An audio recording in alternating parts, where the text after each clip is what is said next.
You are looking at the CSS 737-500 Classic 737 in Continental livery. How you doing, everybody? CJ here. I am your Classic Jet Sim pilot, and we are we're not only looking at this Classic 737, but we're looking at it in Vertical Sim's new Palm Beach scenery. Scenery looks really good. We'll take a closer look at it here in just a minute. But anyway, like I said, how you doing, everybody? CJ here. I am your Classic Jet Sim pilot. We're here at Palm Beach International. We're going to be operating today Continental 1446 from Palm Beach up to the Caribbean of the North, Cleveland. Hooray. Sorry, I don't mean to insult those of you who are from Cleveland, but being from a similar type of Midwestern city, I empathize. So anyway, let's take a look, and also let's sort of take a look at what Vertical Sim has done with PBI. It looks really good. I did a quick tour around it a little bit ago, and absolutely love what they have done here. Oh, got some gates under construction over there. Looks like the fire department. Sea concourse over there. Got the parking, outdoor lots. There's the indoor parking. I haven't been to PBI in real life in a long time, so I'm not a good judge as to what's accurate and what's not, but judging by the care that's gone into what I have seen, I think we're in good hands here.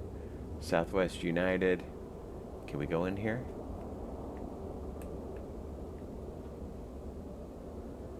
Baggage claim.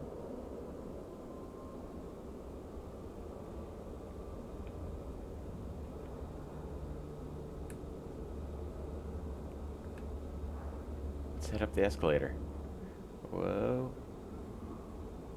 Here we are. Concourse C. Escalators up to parking. Hey, there's the PGA Tour shop. Let's head on out to Concourse B. There's TSA. Nice.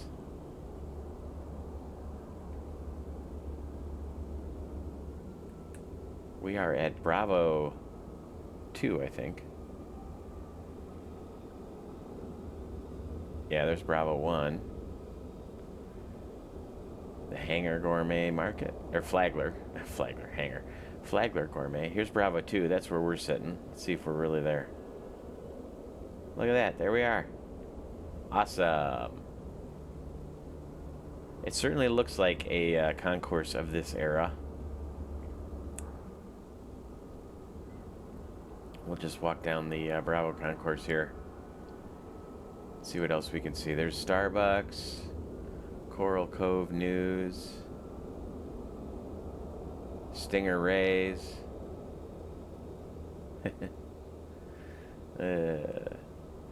Taco Loco, Quick Shop Mart, washrooms. What? No flushable lav? Bravo 10, all the way up to Bravo 10 and 12, end of the concourse. Nice.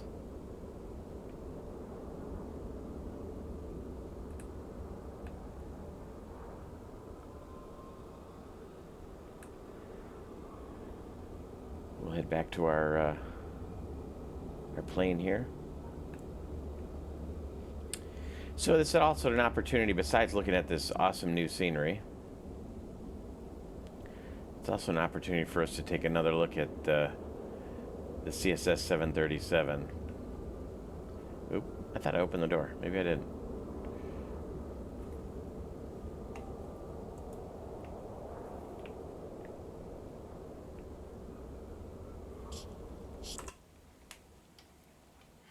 Haven't been in a minute. There was an update a couple of months ago, and we'll take a closer look at how things go and we'll just give it the old college try here.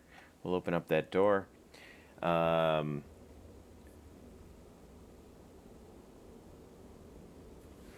We need to load up the airplane, so we'll go to the ground ops page, load,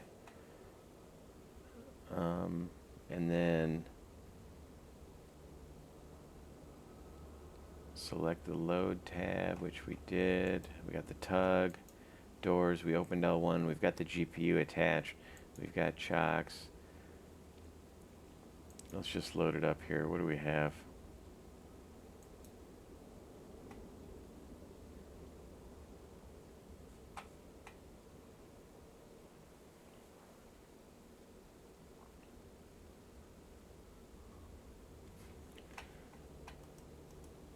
It's now taking it off of our sim brief.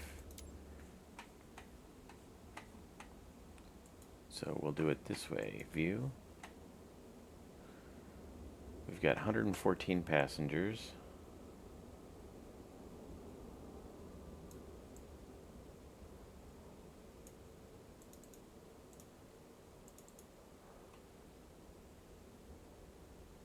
We've got a zero fuel weight of 98,474.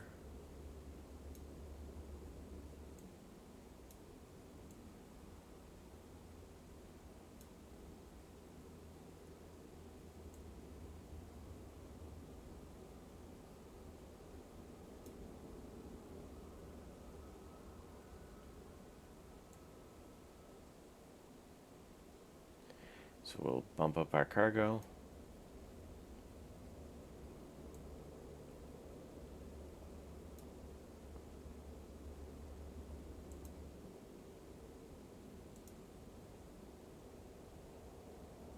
$98,474.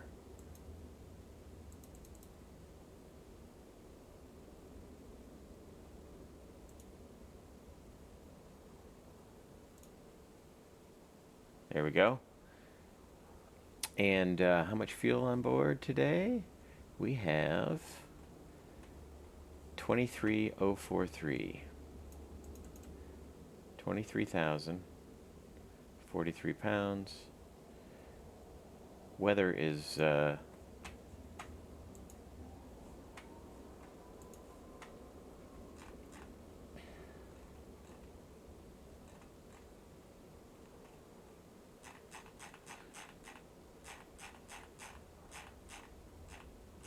let's see here. Weather out of this is the Signets. Here we go. Weather is good here. Light winds, calm winds, 25,000, 28 degrees. Beautiful day. Cleveland, kind of windy, gusty winds out of the southwest, 3,400 broken, and same gusty winds, but good weather. So fuel-wise, I think we're good, pretty close to our plan. 23,043. Let's call it 23,1.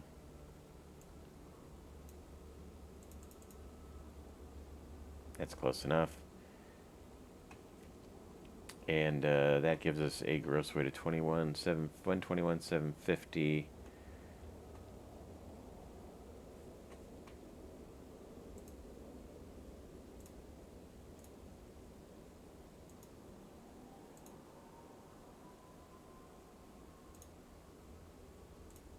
We'll go there.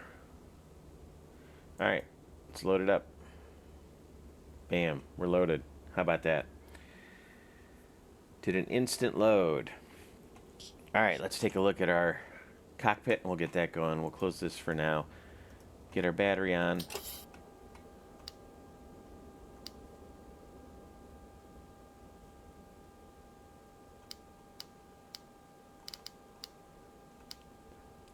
Looks good. APU switch.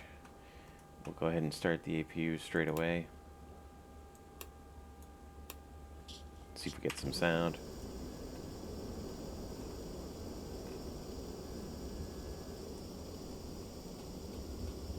There's the igniters.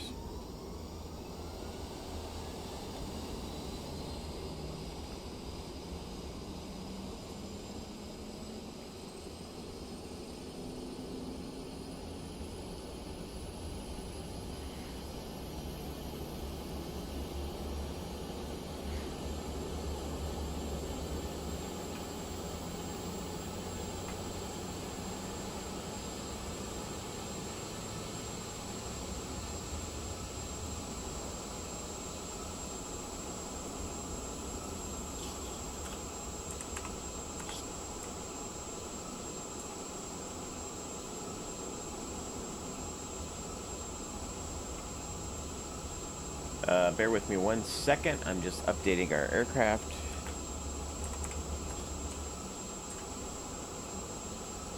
In Volanta.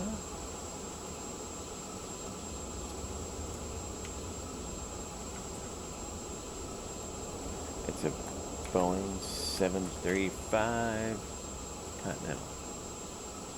14563. 14653. Shoot. 14653. And 14653. 653. Boeing 735 Continental. Create. Alright, here we go. Back into the cockpit we go.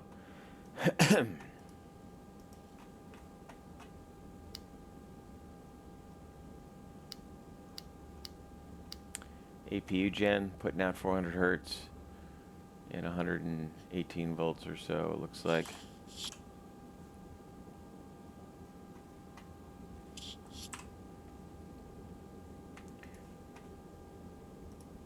Put our IRS switches into nav. Now this airplane does not have a GPS, which means we have to align it and do all the work. We are already fueled, so let's get the fuel pumps going. Do we have center fuel? Oh, I guess it would help to turn brightness up. Let me lose the yoke real quick.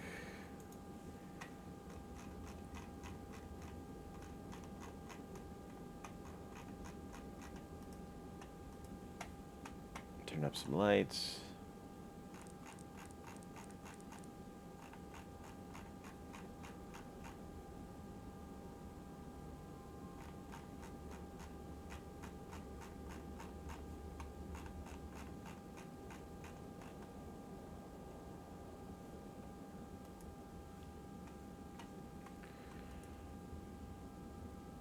Fuel pumps on, galley power switch.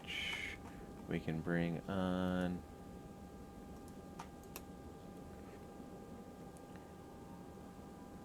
circuit breaker and panel dimmers. We can turn up just in case.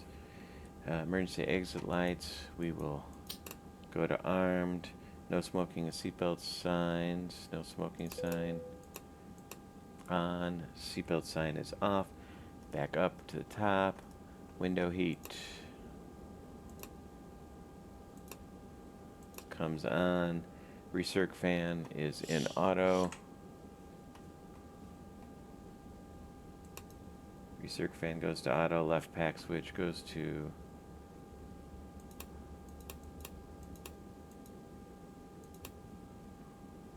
isolation valve goes to open. APU bleed goes to on. Flight altitude dial. We are headed to 33,000 feet. Our landing altitude in Cleveland. Right, 33? Yep, 33. Let's pull up our Navigraph charts. And we'll check out our, we'll set this up for our arrival. Let's unload that. Import. Import. SimBrief. PBI to Cleveland.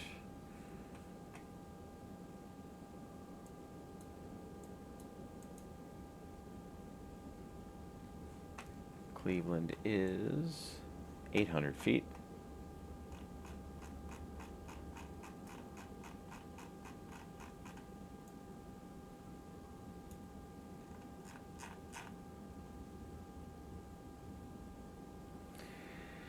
$800, we got it. We can come down here, put our position lights in the steady position.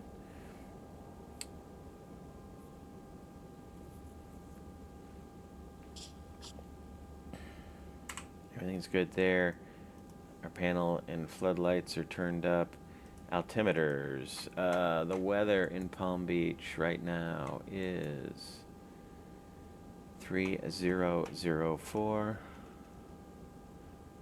3004, 3004. They're linked, and as I recall, under options, it's either set them all at once or don't. I'm going to do that just because I like to leave the... I like to be able to set this independently, so it'd be nice if they had an option so captain and first officers get adjusted together and then the standby is separate. But that's alright. We will cage this, or erect it, and then CDU brightness.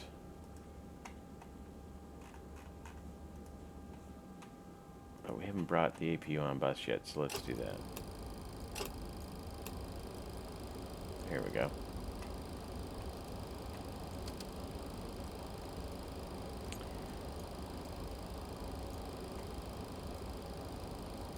Excellent.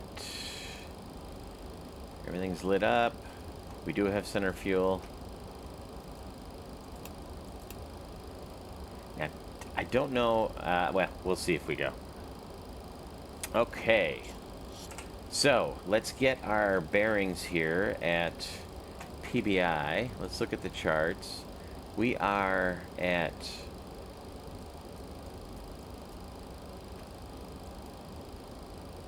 That's Cleveland. Here's PBI. We're at the Bravo concourse. We're at Bravo 2. So let's see. On our taxi chart, we should have gates and coordinates. We're at Bravo 2. Bravo 2 and Bravo 4. So, what we can do is north 2641-2. I didn't update the navigograph. Oh well. North for 2641-2.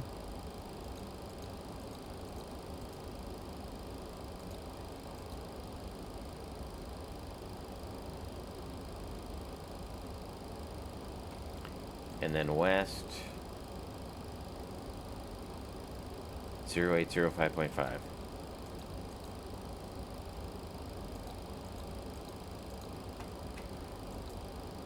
There we go. We could also go K, P, B, I, and gate Bravo 2. Oh, didn't have it in the database. So there we go. And we did that.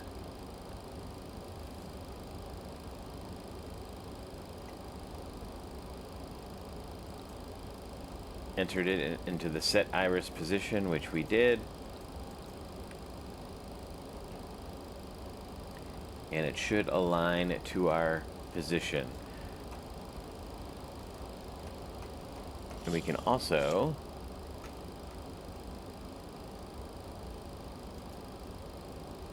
is that not modeled? Maybe it's not. All right.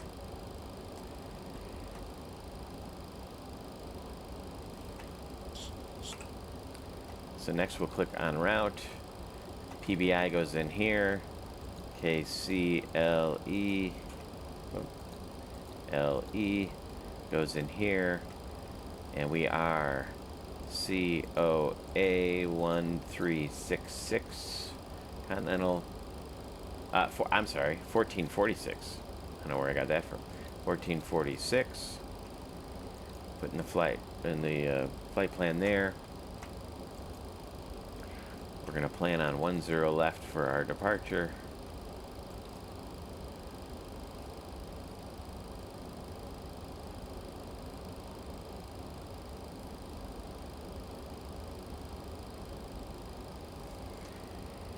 And our flight plan today.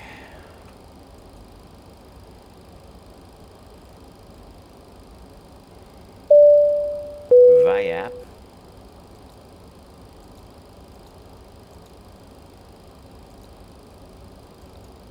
Direct to VIAP. Then Quebec 69. To Gurge.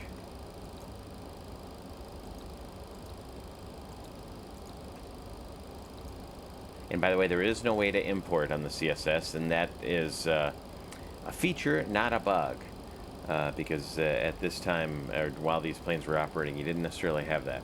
Q93 to QE.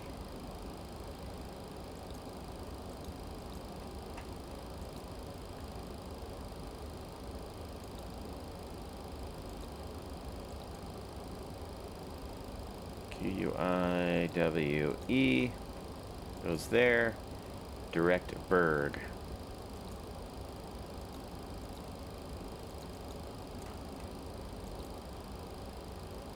Activate.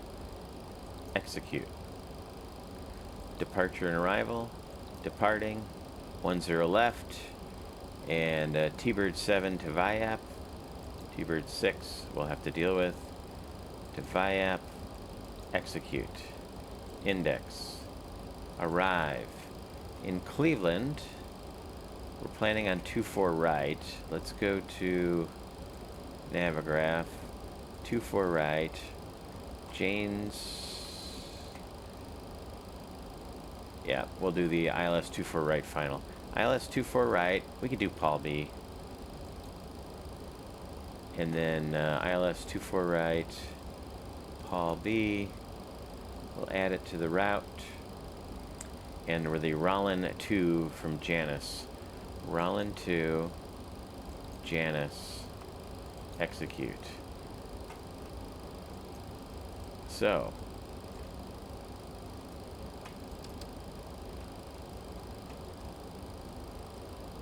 we can go through the map.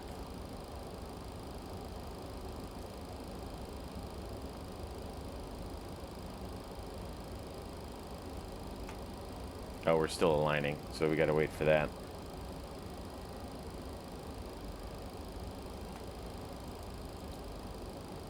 Get our route in. We can now go to our performance calculations.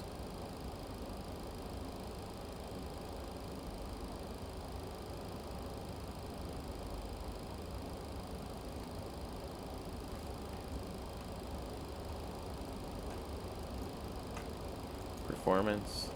Takeoff. We're not at Newark. Odd choice.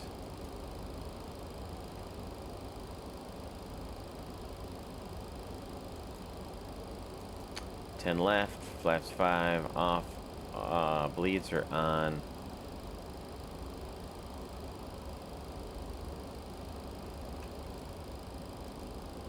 Let's look at our temp and everything here. Does not upload the weather.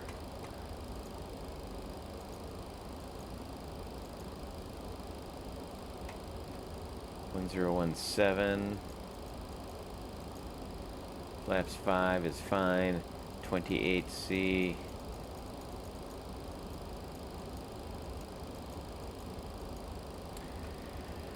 Okay, and it does not convert things into kilograms for us. So, if we look at our OFP, our anticipated takeoff weight, and well, we could also go here. 121,751. So, let's convert that. I have to use my phone. 121,751. 121,751 LBs is 55,225.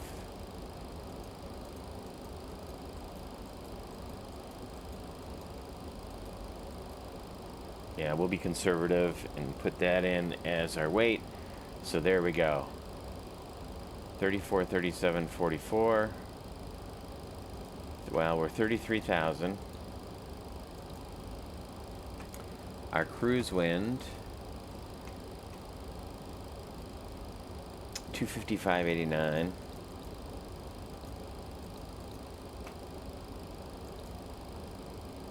Our top of climb, or our ISA, is +7.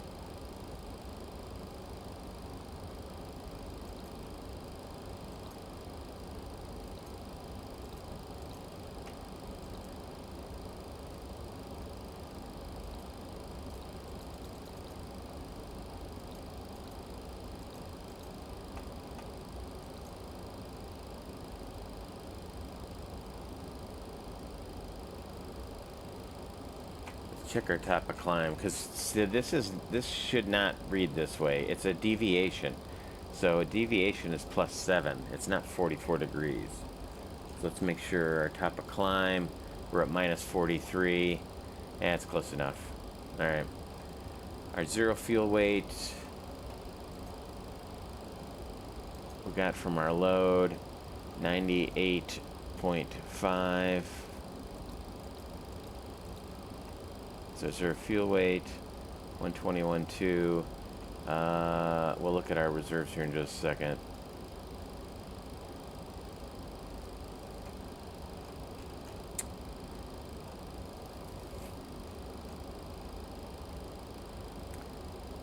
.8. It's 7.9, 8.0. Our reserves and our cost index is 39. Takeoff, our takeoff temp, OAT, performance 28. Our SEL,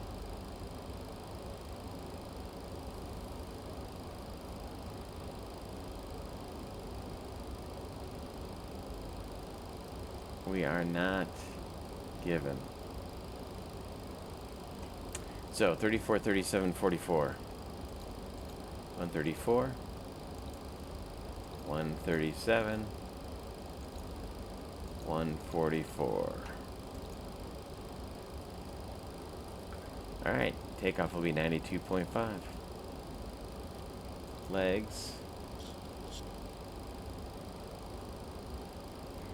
So let's double check our departure against our legs page.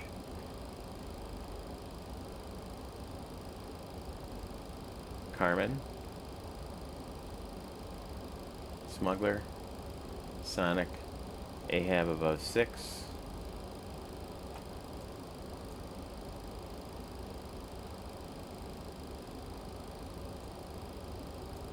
Smuggler is not 4,000 and above, but Ahab is 6,000 and above. Bagger, T-Bird, Sigmy, Pant, Matlock,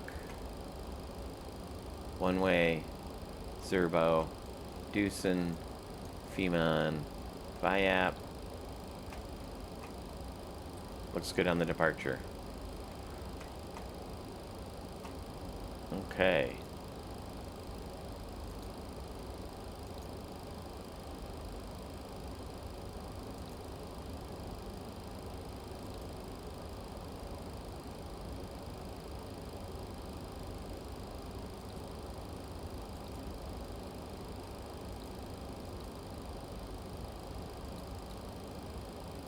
And we're not aligned yet. What am I doing wrong?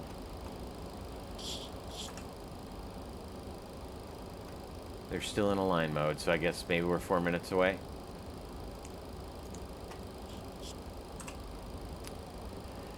All right, we're all boarded. We're 4 minutes from alignment. We'll see if we get aligned, and we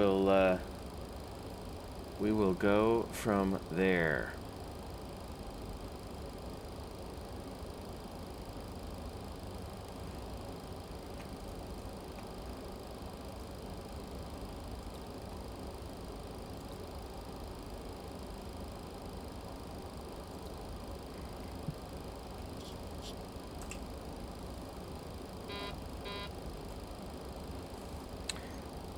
So it's just a waiting game. We got our takeoff data in, we got our cell temp.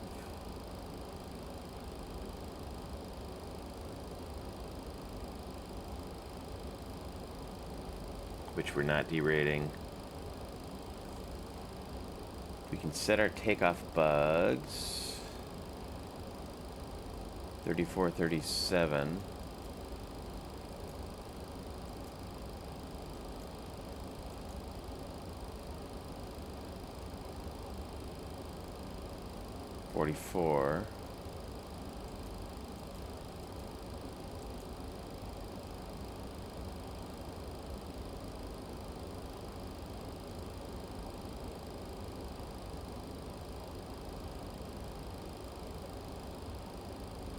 There's my V2.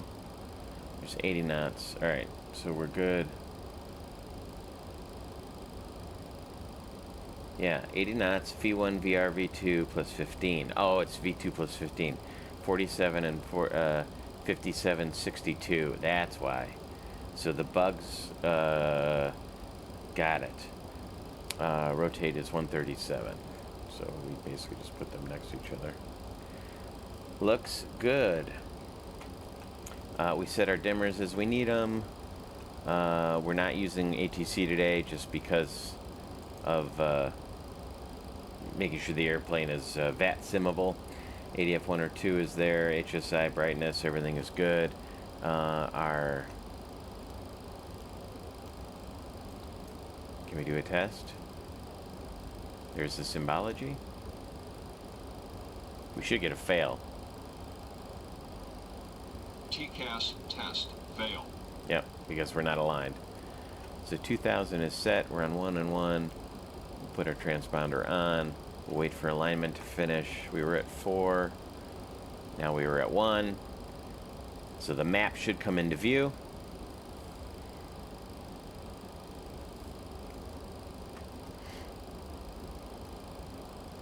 I like airport data. So we should be aligned here in just a second. Across the top, we're departing runway 10 left. So we'll set the mode control panel here while we're waiting for alignment to finish. 10 left. That is 99 degrees.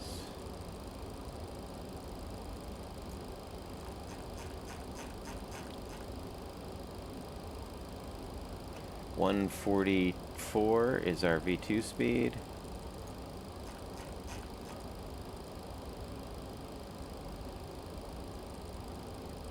There we go.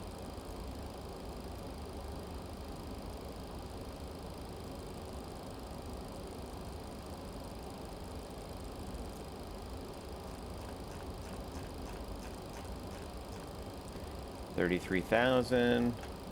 And we'll set our course up on 99.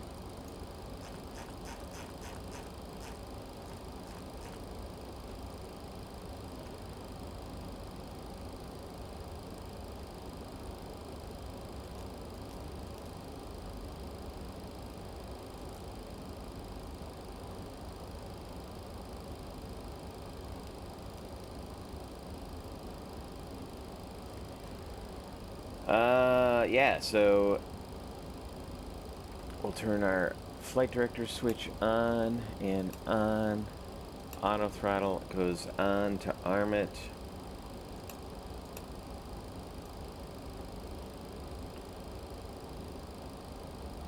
And VNAV and LNAV in this plane does not engage below 400 feet. So we're just about ready to go. Let's go to map mode. We'll go to legs.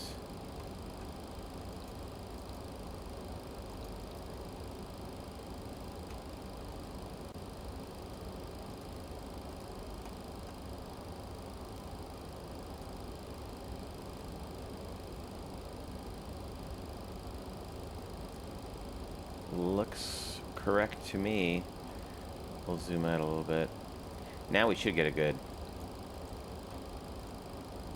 Now that we're aligned.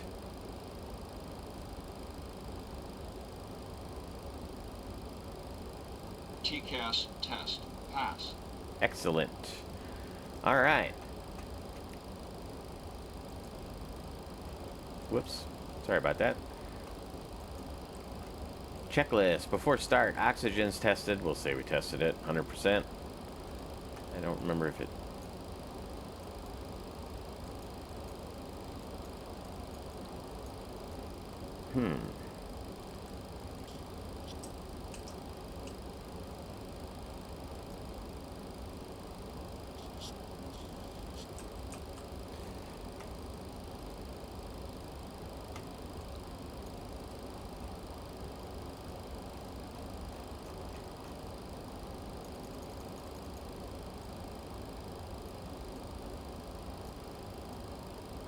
Lefty loosey, righty tighty. There we go. Look at that. It does test properly. Excellent.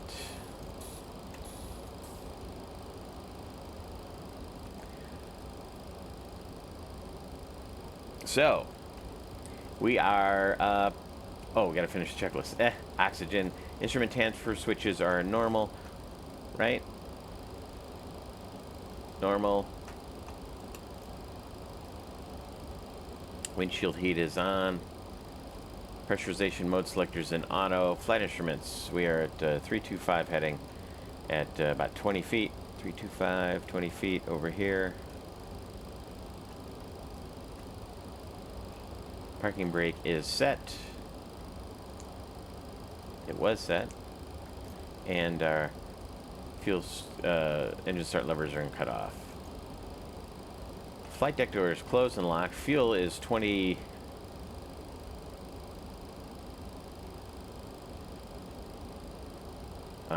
Yeah, about 22.7 or so. Set. Passenger signs we can turn on.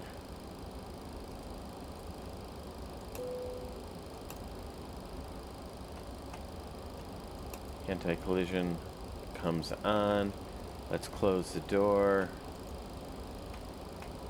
Doors closed. GPU we can get rid of. And chocks we can get rid of.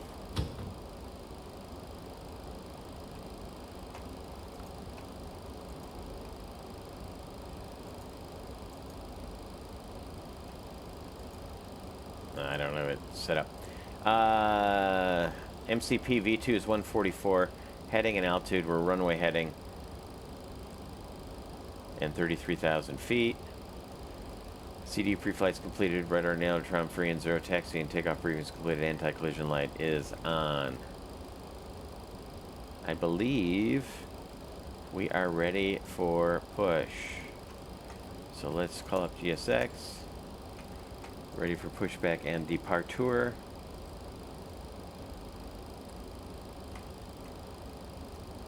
We shall turn on the electric hydraulic pumps. The yaw damper's on, anti-collision light is on. We'll switch off both packs.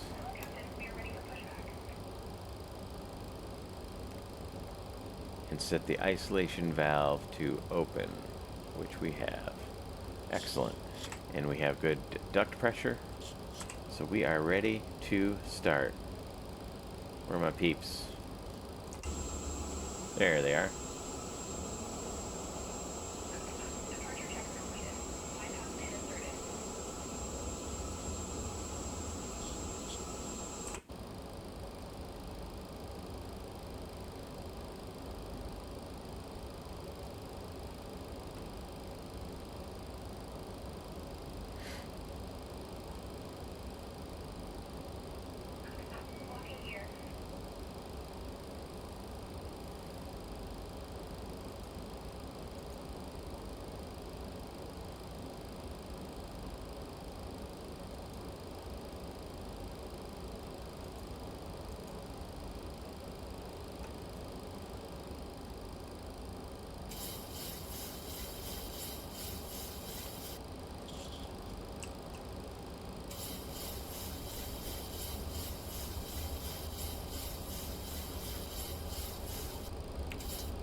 I want to be here, here,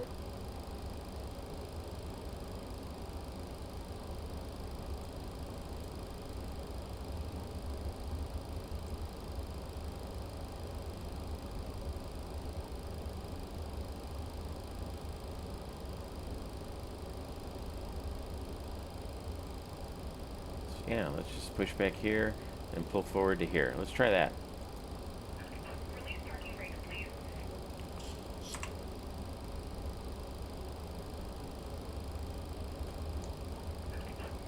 Parking brakes released. Transponder is on. Here we go.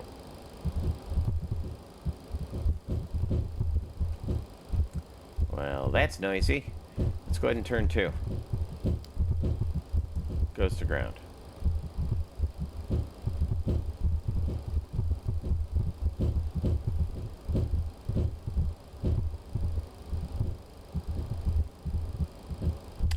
2. Oil pressure's rising.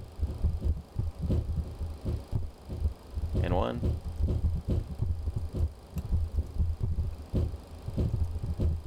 Light off.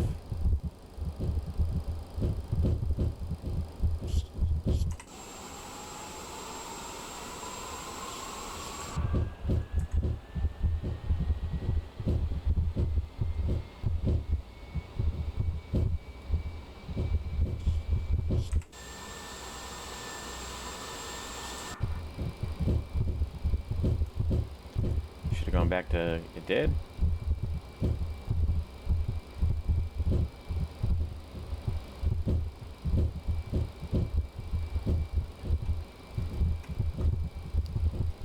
Turning 1.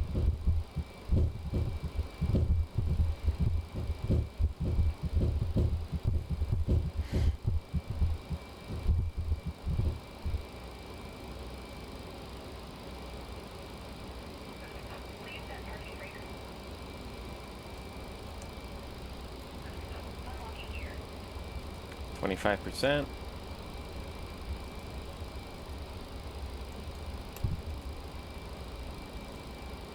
Fuel flow.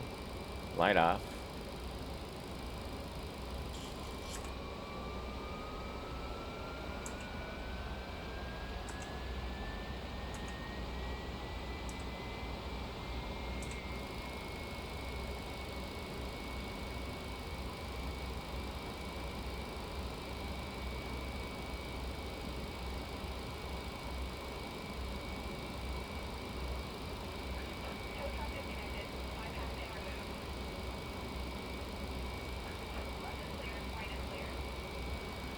All right. 2 good starts. We'll set flaps to 5. Here come the flaps. Leading edge slats first. There they go. There's our flaps.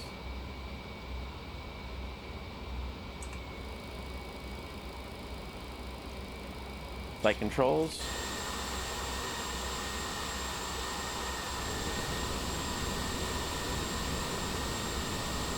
A little spoiler deployment.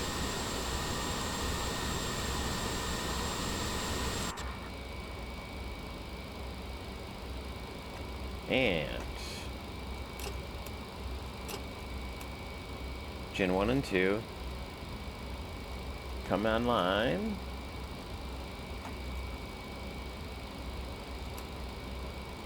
Pitot-static comes on. Left and right packs come to auto. Isolation valve goes to auto. APU bleed switch comes off. APU switch comes off. Flight ground switch goes to flight.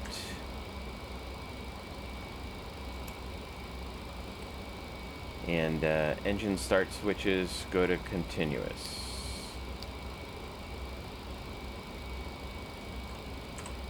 Auto brake goes to RTO. And do a quick recall.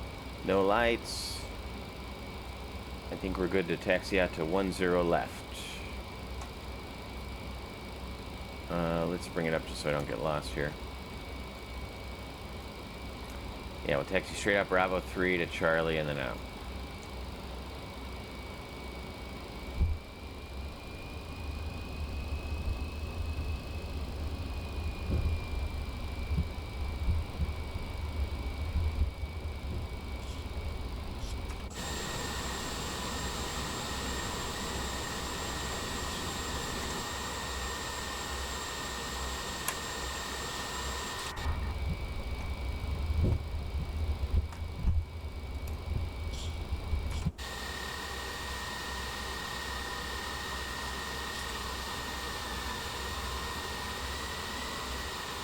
Oh, there is an engine start line.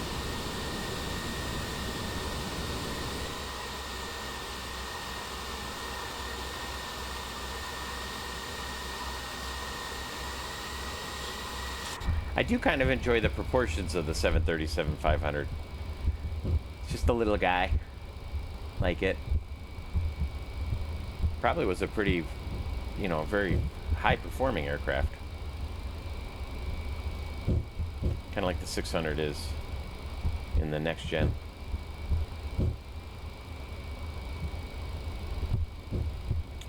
All right, here's Bravo 3.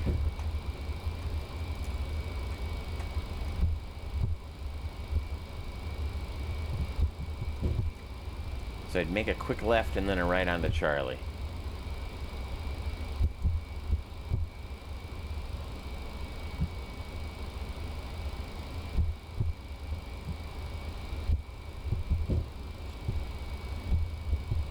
We cross 3-2 and 1-4. And hook up with Charlie on the other side.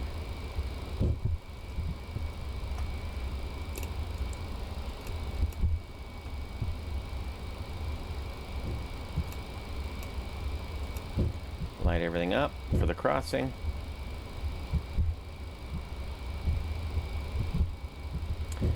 So like I said, I haven't flown the CSS 737 much in this iteration, so I'm happy to be able to bring it to you today and also highlight Vertical Sim's awesome PBI. Should be interesting. A lot of quirks about this airplane, a lot of controversy within our hobby about CSS's decision. They are offering different ownership models now. I believe they updated it so that each version will be available for a fixed price. You don't have to do the subscription model if you don't want to. I would refer you to the CSS website for details on that. But anyway, you know, they're listening to the reception and want to do. Obviously, they want to sell as many copies of this as possible. So I think it's got some very good points about it. All right, we are crossed. Let's work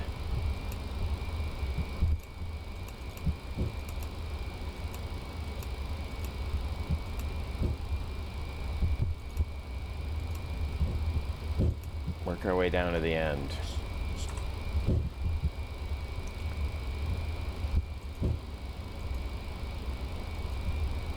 The generators are on, pitot heat's on, anti-ice is off. Isolation valve goes to auto. Engine start switches are in continuous.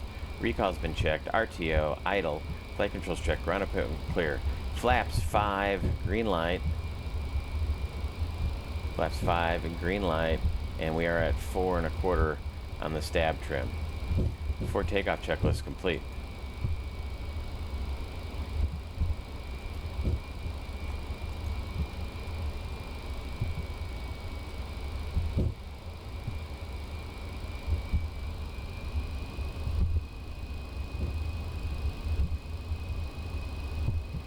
All the way down to Charlie 1, and then we'll get the flock out of here.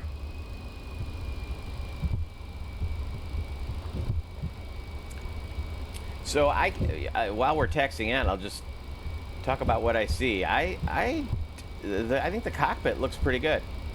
I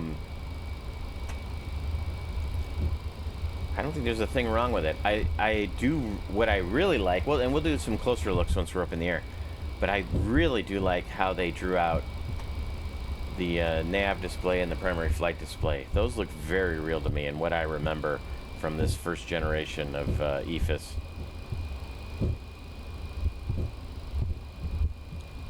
That the font to me looks very good.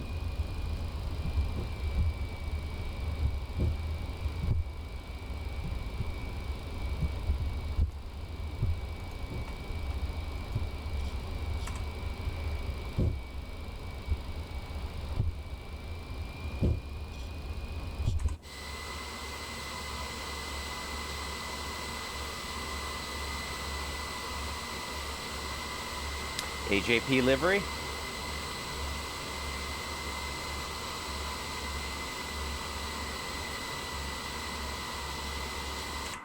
On our Continental flight today up to Continental had a hub at Cleveland.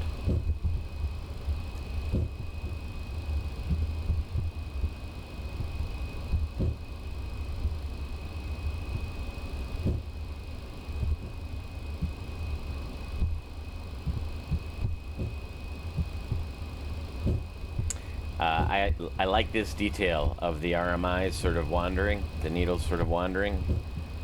That is very real as well. I don't know that I've seen that behavior in other add-ons. It's sort of what they do. All right.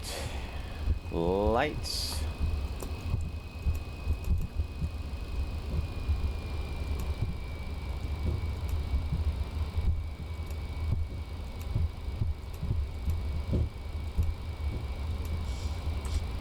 Oh, jeez.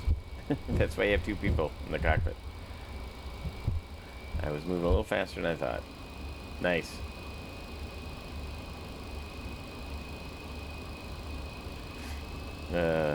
Nice job. Nice job, CJ. Attaboy. Real fake pilot. Excuse me. Alright, 400 feet, we can go to LNAV, VNAV. We'll climb straight up to flight level 330. Lights, camera, action, and bleeds and packs are on.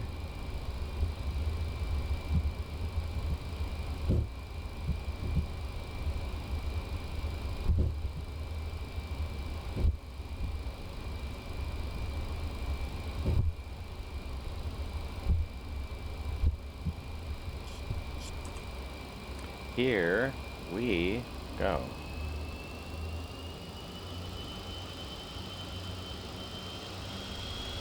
N1 Toga.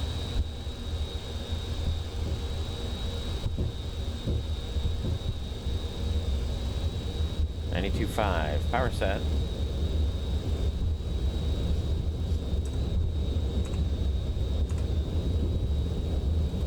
knots.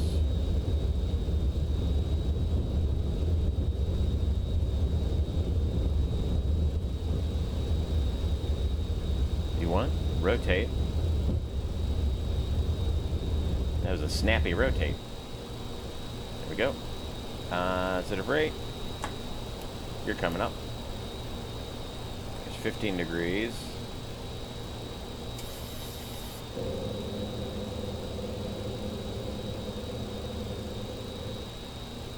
.400 feet. We can go to LNAV, VNAV.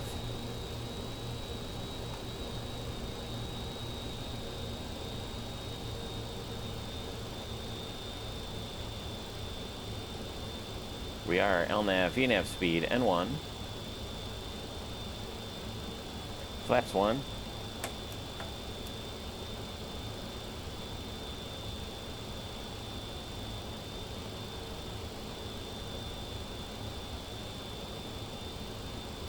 Accelerating right on up. 250 knots. Coming up on our first waypoint, Carmen. We should get a left turn command soon.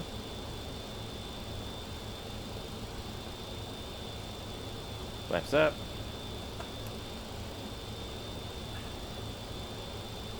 Here's our turn.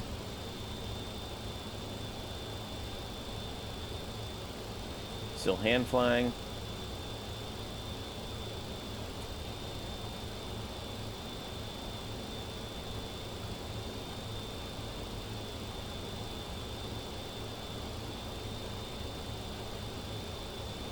It's a bit of a steep turn it's commanding.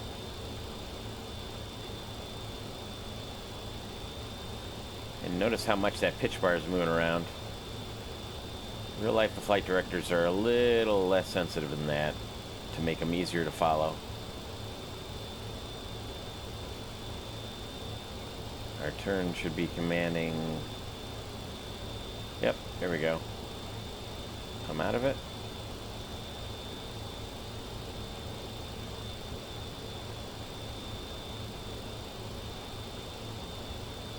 It hand flies nicely. It's very stable once we're in the air. The rotate was a little weird, but should be working our way right up to 250 knots. Flaps are up. Spoilers are where they ought to be. Taxi light is off.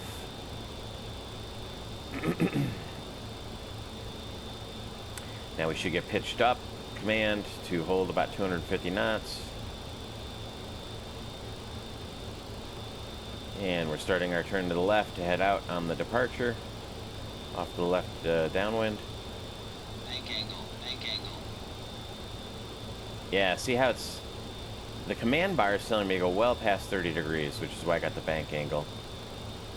Which I think is at like at 36 degrees, something like that. I am not a 737 type rated pilot, so don't know that off the top of my head. I've been in the real life sim though. I've spent, I don't know what, 6 hours in a 737-800 sim.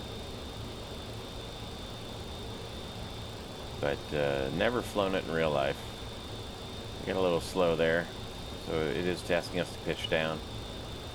That's legit. Here's Ahab. So far it's doing what we more or less expect it to do. Let's go ahead and turn on the autopilot. Command A. Alright.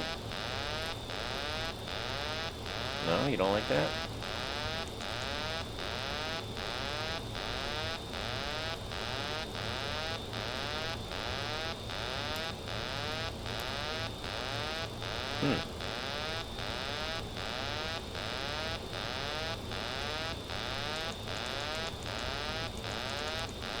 Well, that's annoying.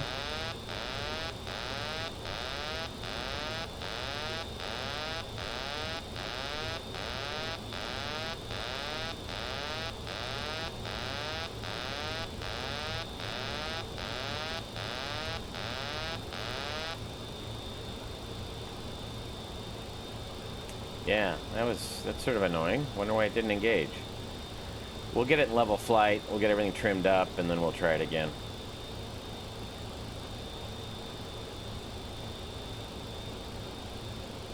Hope we don't have to hand fly to Cleveland. That would suck. Alright.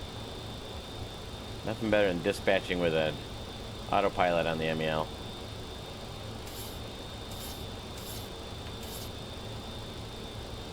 Let's try it again.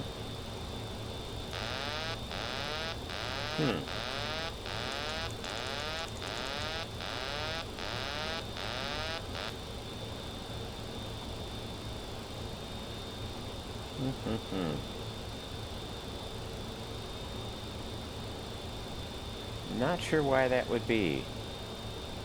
We're in the proper FMC modes. We're in LNAV, VNAV, on our way up to 33,000 feet.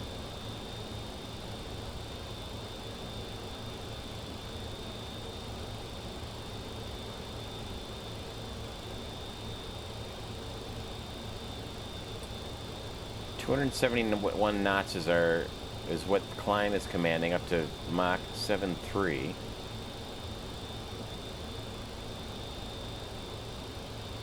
Coming up on 18.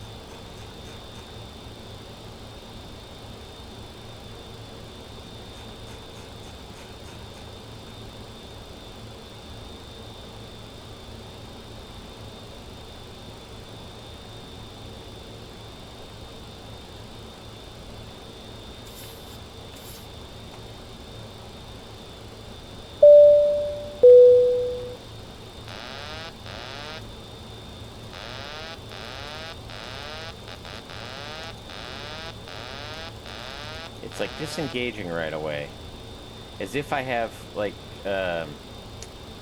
control inputs going that's preventing it from engaging. I wonder if there's an option.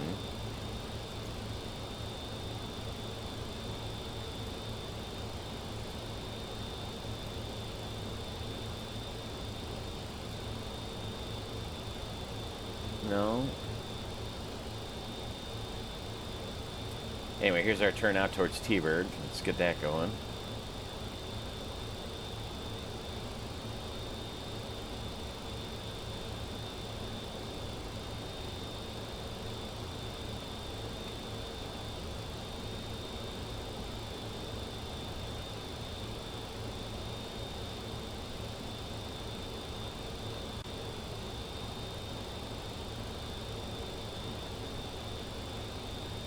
Yeah, if I fly right to the flight director, it's going to take us way past 30 degrees of bank.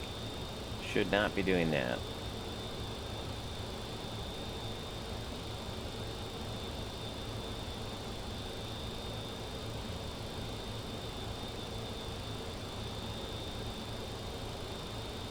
Trying to get us back on course. That's why it's overturning us.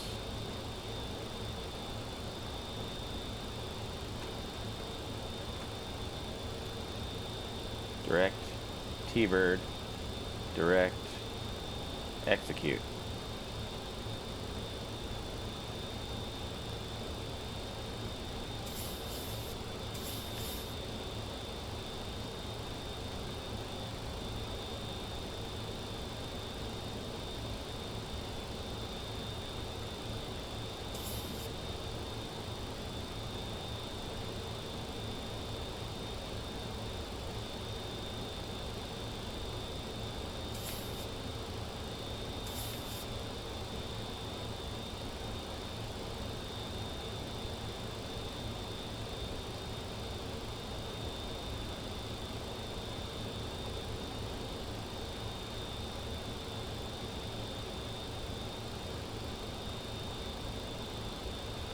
Alright, so we're just going to do this.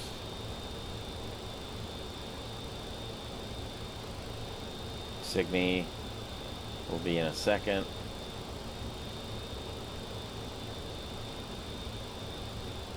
So I've got no control in.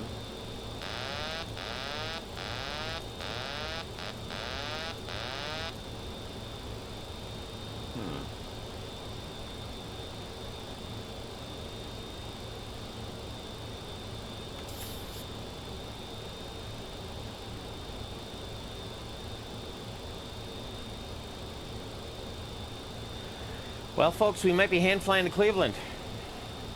Hooray. Not.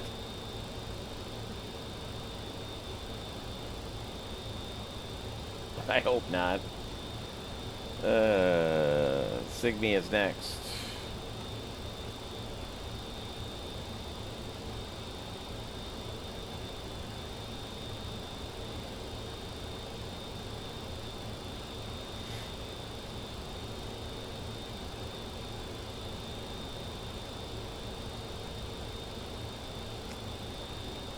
We'll get it trimmed up in level flight, I guess, and then we'll see what happens.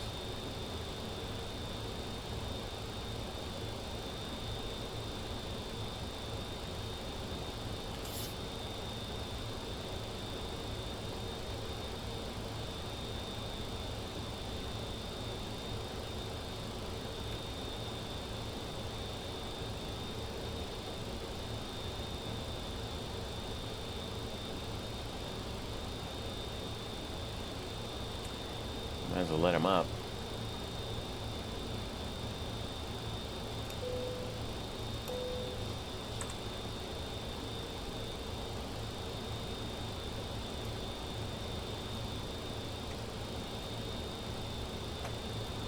Engine blades are on, packs are auto, landing gears up and off, flaps are up, no lights.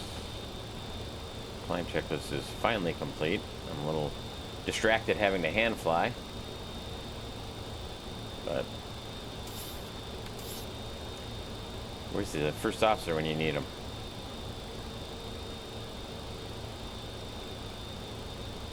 Got a little slow.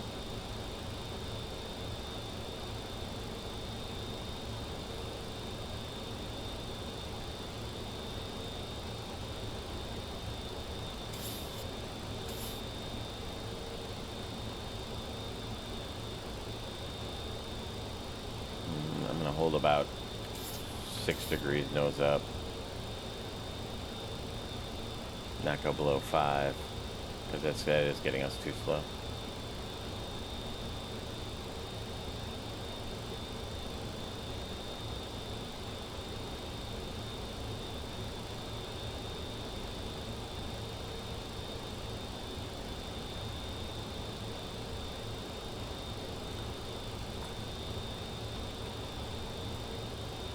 Now the autopilot's engaged. Command 1. Alright, I'm not sure what the difference was, but we're going to go with it and see how the autopilot does. Because I do not want to hand fly to Cleveland. if y'all don't mind. All right, coming up on 1,000 to go.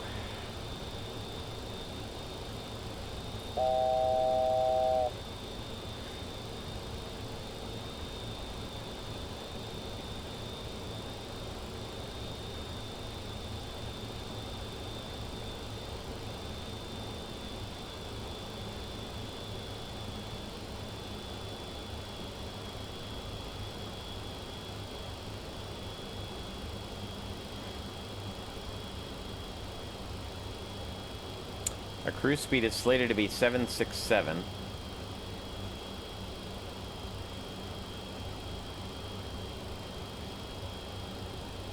$33,000. Flight level tree 0.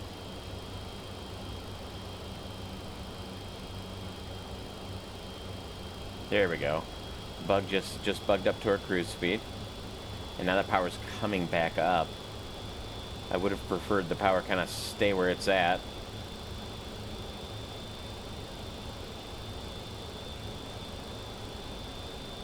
But we're getting there.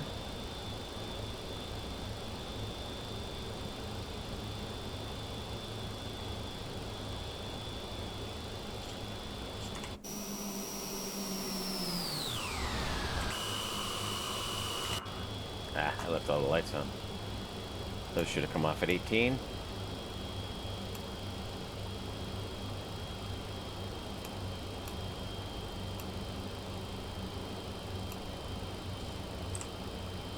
Mach 767. Yeah, we get a little fast.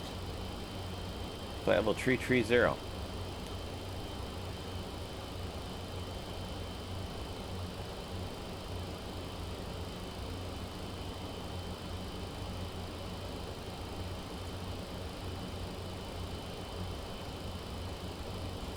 Now let's take a look.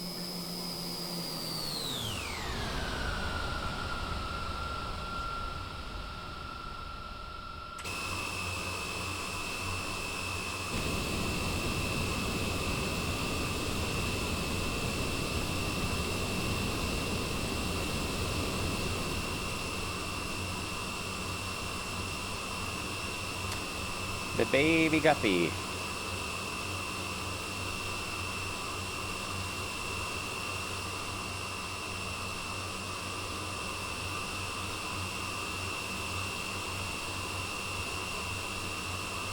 I thought I got my landing lights.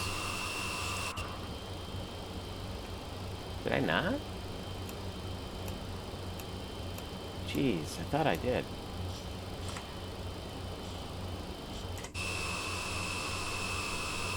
There we go.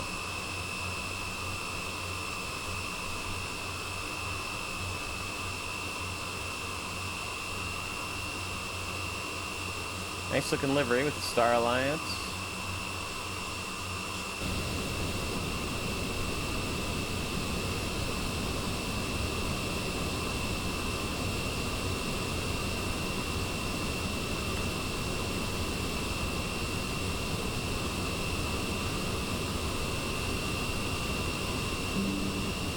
Grab a screenshot.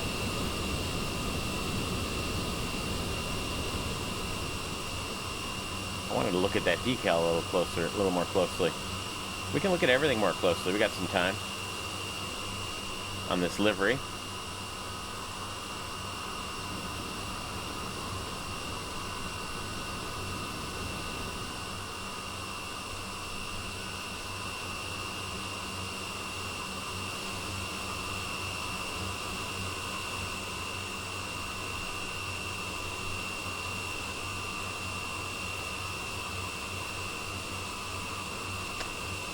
Enter cockpit from other side through co-pilot sliding window. Oh, that is the co-pilot sliding window. I wonder if that decal was put on the wrong side of the airplane.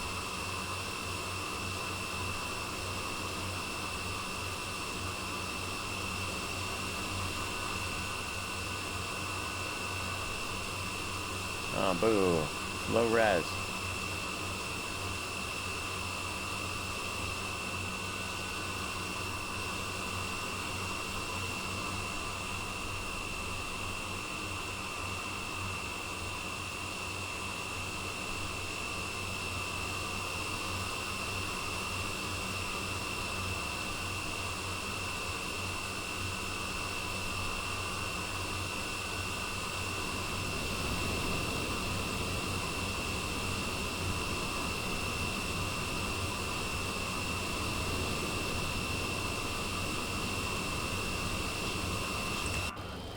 Well, it's not a bad looking model. The proportions are. The nose looks a little long and skinny to me, but I'm not an expert on the 7.3.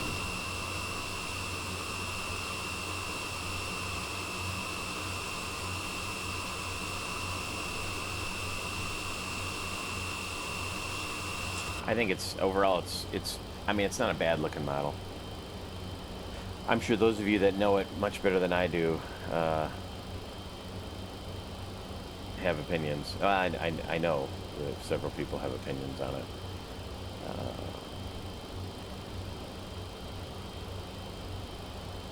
There we are, the cockpit of the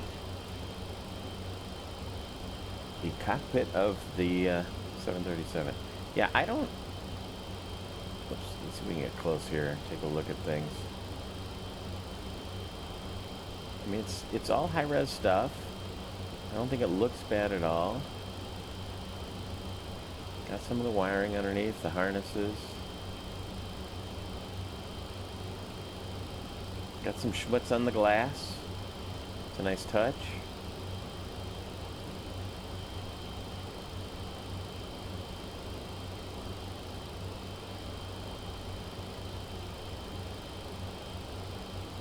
No, I don't think that's. I mean, I think it's a good-looking flight deck.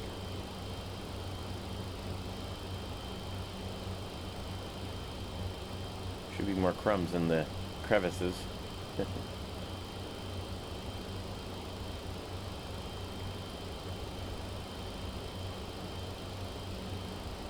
And check to see if that's clickable. Nope.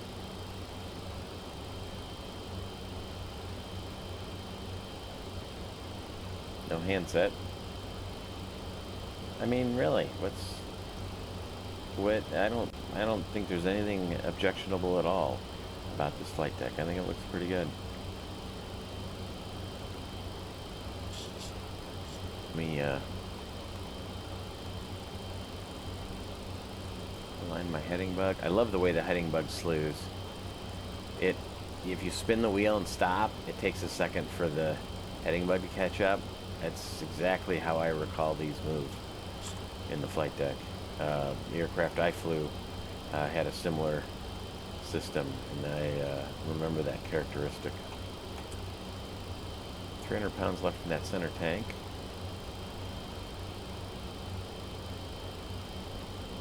Zerbo, Doosan, Femon, and Viap, and then we're done with the departure. Should we go look at the cabin? Let's do that. This door, after you open it, you have to put the doorstop down. Interesting little detail. Forward galley.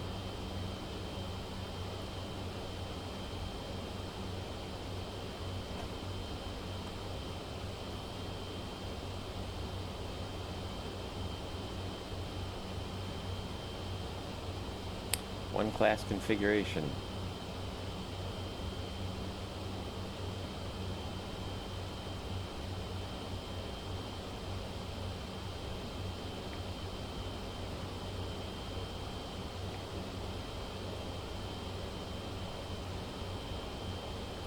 Single row of emergency exits. It's the row I'd be sitting in.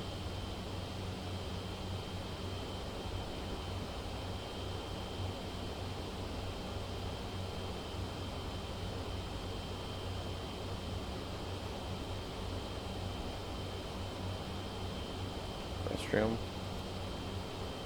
Oh. Hello. Hello. Flushable?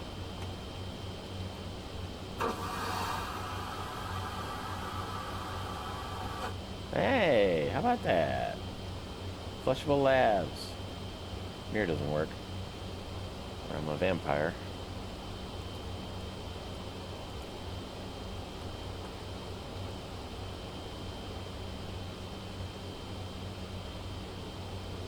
And the aft galley.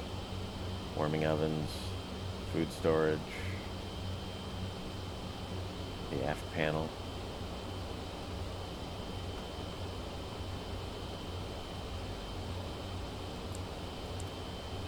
flight.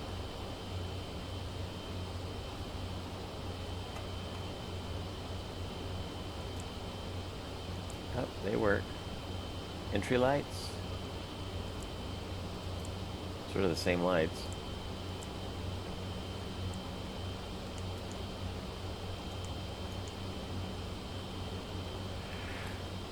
All right.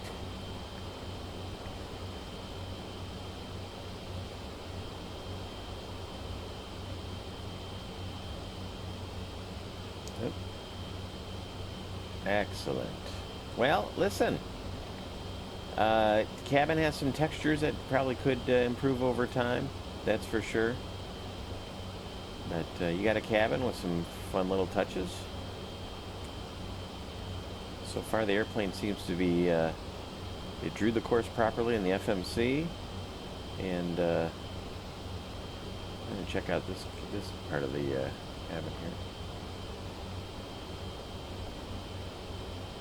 Electronic announcement cabin.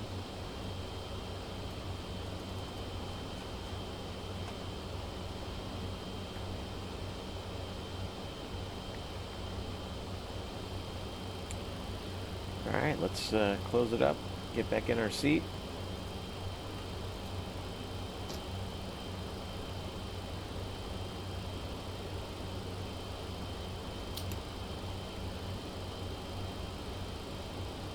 Oh, it's interesting. That defaulted to off, which is probably why we had the annunciator here. Yeah, but that's it. That's a interesting little piece of systems depth. If I turn off the flight deck access system, meaning the door is unlocked at all times, now I get the annunciator that the lock is not working, which is exactly what it should do.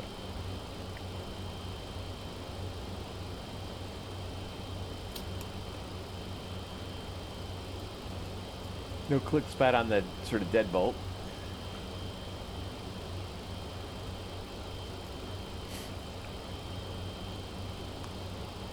Some storage there. Jump seat. Oh, does the jump seat come out? I don't see a quick spot there. Second jump seat here with closet storage there. Alrighty. Oh, fuel annunciator because we got the center pumps on.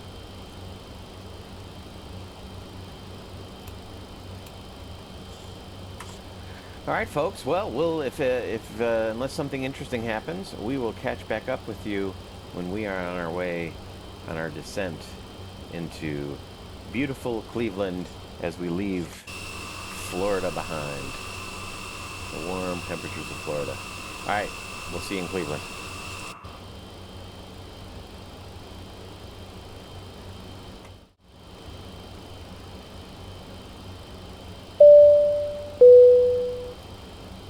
Well, welcome back.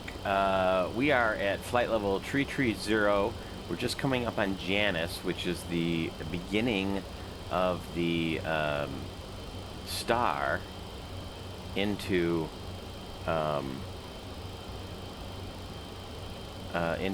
Cleveland, and some funky stuff started happening with the flight director, and I was trying to troubleshoot it, but now, of course, we've missed our top of descent.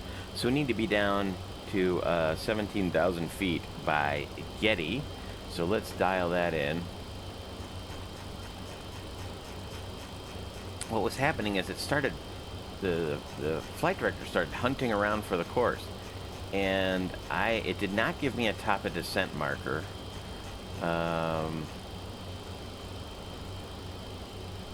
So we're going to have to look into that a little bit. Let's dial in 1,500 feet a minute. That'll make it 2,000. Vertical speed, MCP speed. All right. So let's see if we can get her back on track, right? If automation, when the plane starts doing things you don't want it to do or you don't expect, you start dialing back automation. And the first step is to take it off of LNAV, VNAV, and go into what Airbus would call manage mode. So we're going to do that. And as you see, we have a pretty strong crosswind, 266 at 148.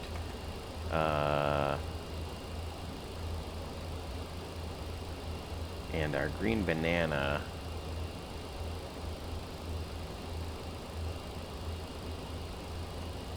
is showing we're reaching our altitude way before Getty. I want to be at 17,000, well, between 230 and 17,000 at Getty. It's showing us 3,400 feet high.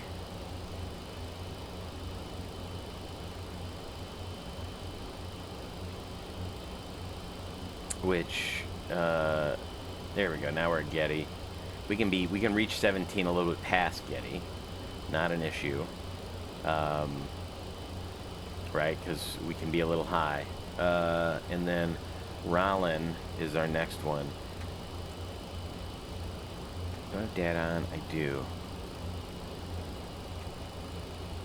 But anyway, so we've taken off one level of automation, and we're manually flying vertical speed and MCP speed. So we'll hold this, and we'll just get ourselves back on track. I need to come up for a little farther left.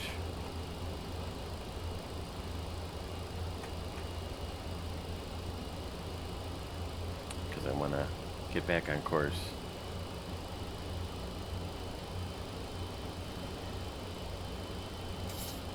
So we want our course line to intercept Janus. Let's check the weather at Cleveland, see how we're doing, see if we're still looking at the 2.4s. Weather, ATIS. Well, we're not on VATSIM. Let's see, arrival 2.4 right. Mike 250 at 27, gust of 49. Yeehaw! 2958 is the altimeter. It is windy.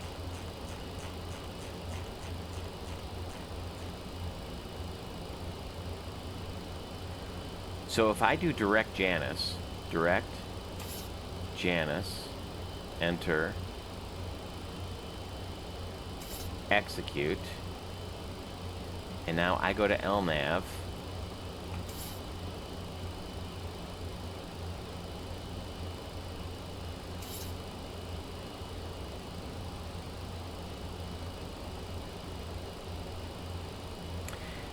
And this vertical deviation indicator is also suspect because we're showing, by this, we're showing we're going to hit 17,000 feet right about Getty. But it's showing us way high, which if anything, we should be low.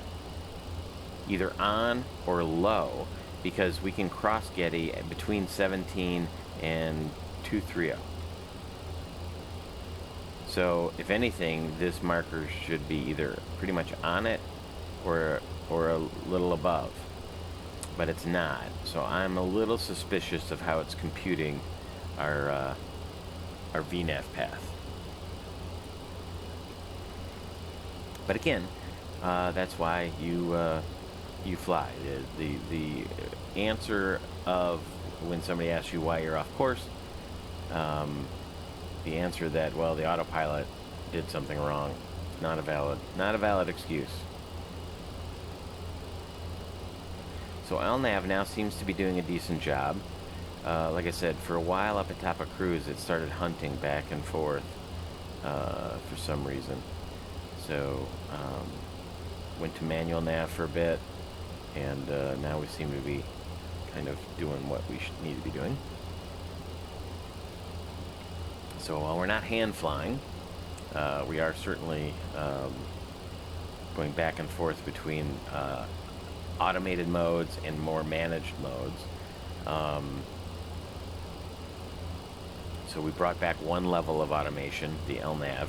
I'm going to leave VNAV off. Like I said, I don't believe that vertical path is correct. I have no crossing restrictions until Getty to meet. So it's a little suspect. And we're about 80 miles from Getty. Let me bring the range down one click. It should put Getty towards the end of it. And we are doing along the ground 420, so 7 miles a minute. 10 minutes, 1,000 feet. Yeah, that's about right. We're at 27,000 feet, down to 17 is 10 minutes. 10 is 70 miles. we should be, and see now how the green banana here is showing us just short of Getty's, so about 70 miles.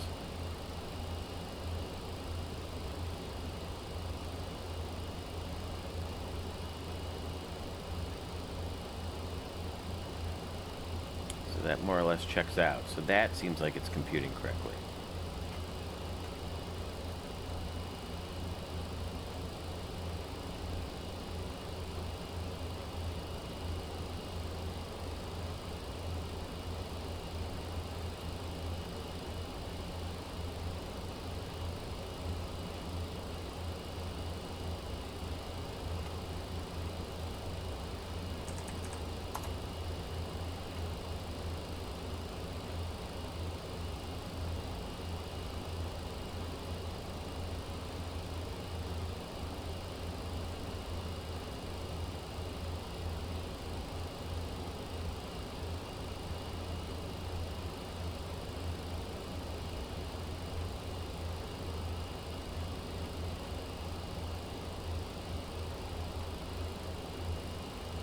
So we'll continue to monitor the descent, and yeah, 60 miles. So 8 minutes, 8 times 7, 56 miles. So that's, yeah, it should be at about the 56 mile mark when I cross here.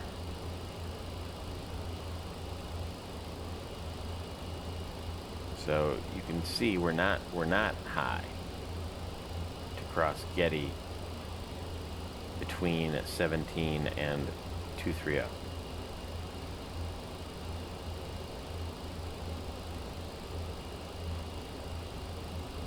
It should be computing a VNAV path at pretty close to idle thrust, if not idle thrust, to get through these gates, these arrival gates. But anyway, let's also start setting up for the ILS 24 right.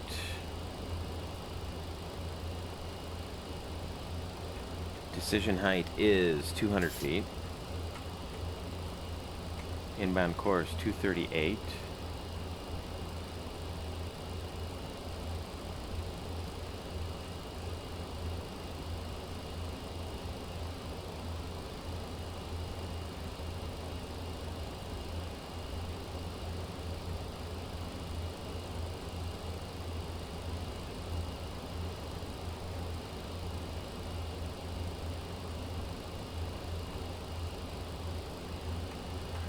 And our frequency will be 111.55.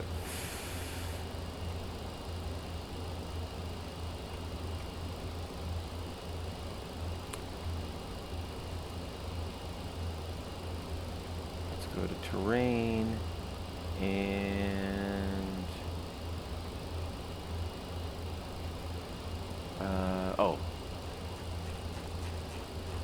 decision height 200 feet. There we go. And it's 980 feet, so we can set the bug at 980. All right, excellent.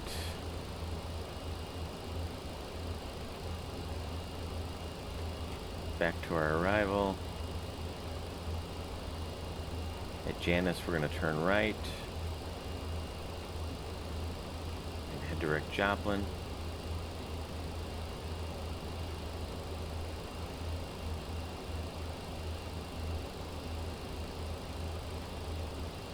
Let's see, 290 knots. Power should be coming back. It is. Let's set our brightness of our terrain display. I'm not sure why it's all green. At this altitude, the terrain display should be pretty empty. But I'll turn it down.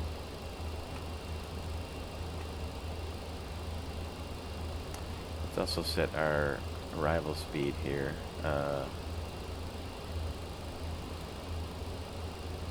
Approach. Flaps 30. 138.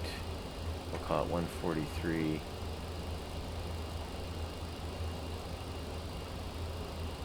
111.5, 9,000 feet, 237.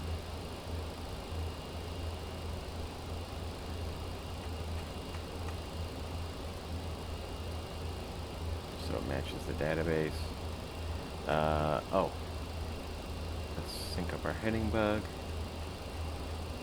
We are tracking to Joplin.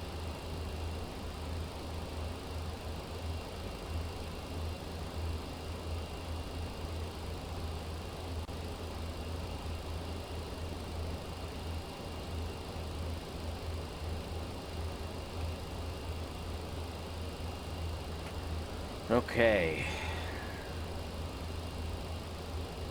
I think we're all set for now. 120 mile an hour winds out of the east. Or out of the west.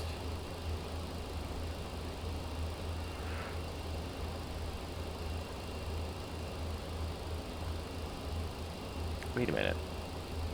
If the wind is 090 at 119, it should be coming from this direction. That is not correct. Our heading and the arrows show the winds are like 270 at.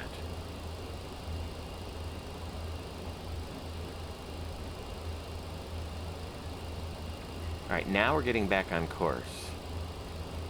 So let's go to VNav. And now we're in FMC speed, not MCP speed.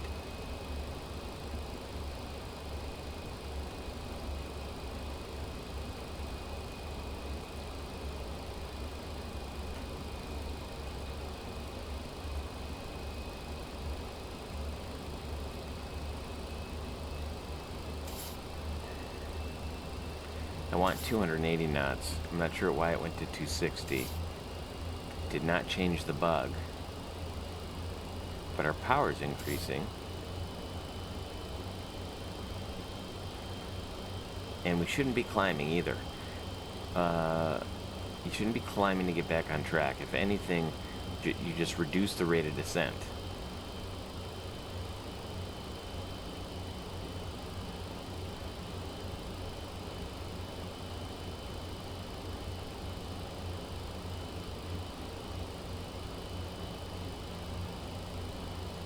We are within our gate to cross Getty, because Getty was between 230 and 17,000 here.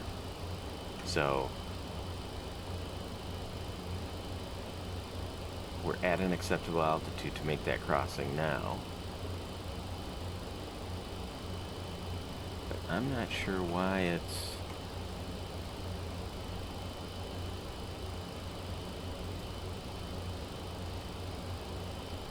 I'm just going to go 500 foot per minute down. And I want 280.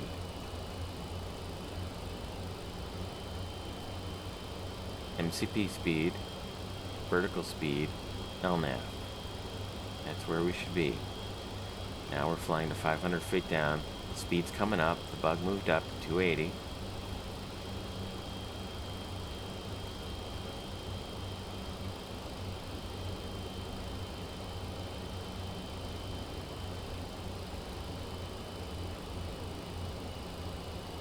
Oh, so that might be my mistake. The reason is because it was here. So actually I want... I can still keep it 0.72, but actually we were cruising at 77. 77 slash 280. You put that in here. Execute.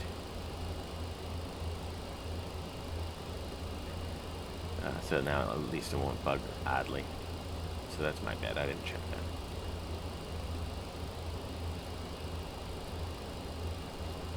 Pretty sure when you hit init ref, it shouldn't go to the index page. It should go to the approach ref page, ref, and then I click this if I want it to go to index. Alright.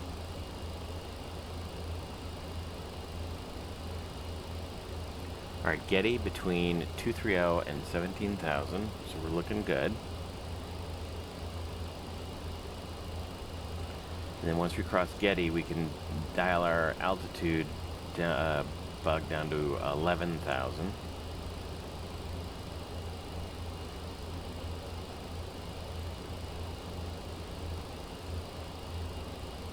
fact, let's go to 2958.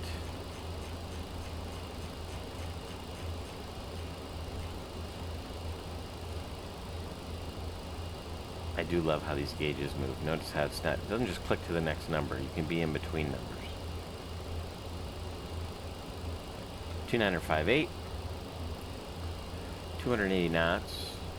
Crossing Getty above 17, below 23.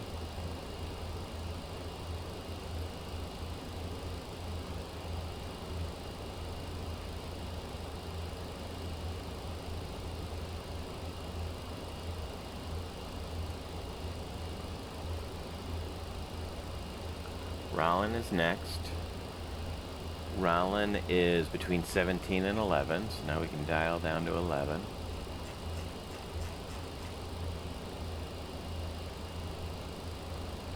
I'm going to bring our range down a little bit.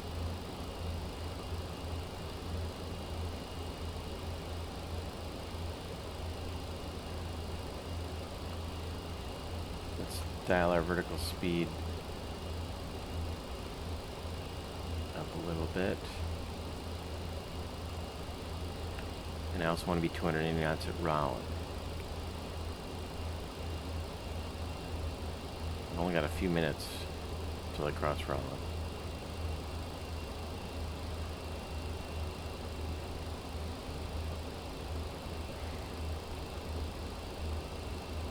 I just need to be below 17.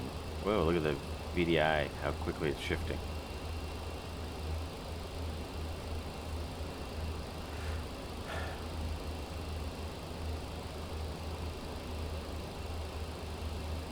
So, if I go to VNAV,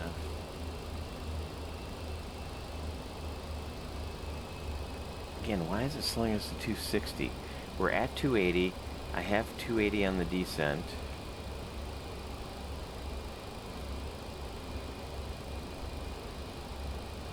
It should not be slowing us down like that. Alright, we're through 18.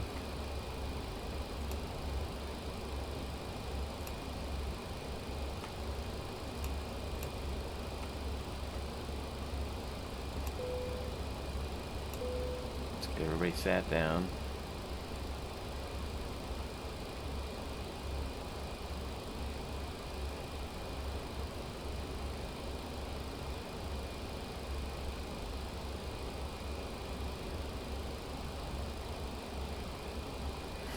Alright, we're coming up on our cloud deck. Our temp is within icing.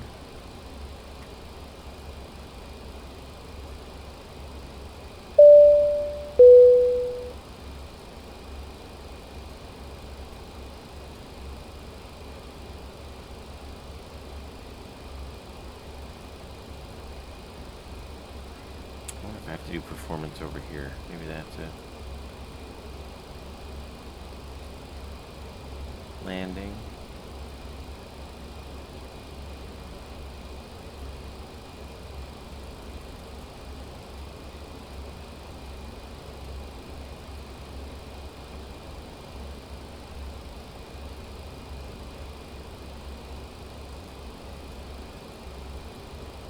Two for right. Flaps 30, off on 20K.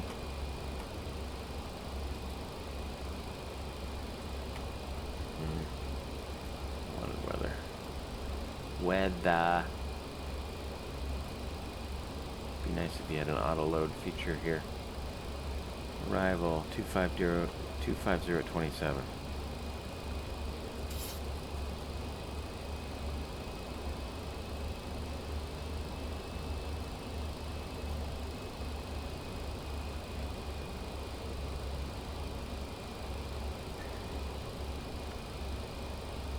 Temperature 3.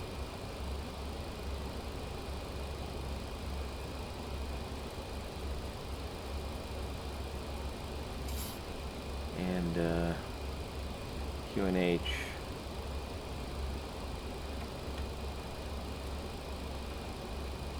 1001.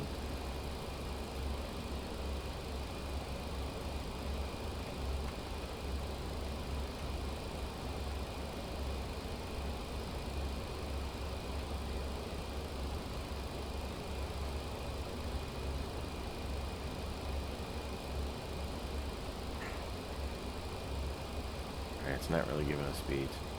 Rollin, I'm past. Now I need to be between 14 and 9.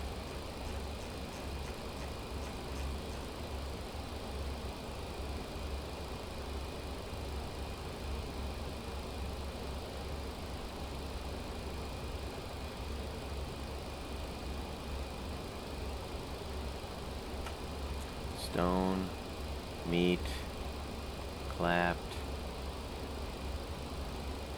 and that's our vector. FMC speed, we're slowing to cross, well, we need to be at 10,000, 250 knots at 10,000, 240, typical Boeing. So we are slowing up. And I guess we're slowly catching the, although now he's got us leveling off.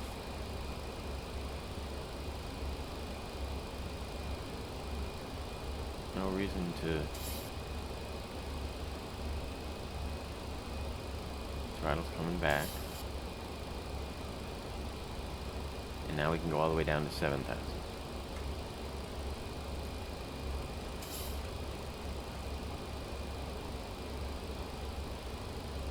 Alright, I'm gonna go ahead and get the engine anti-ice on.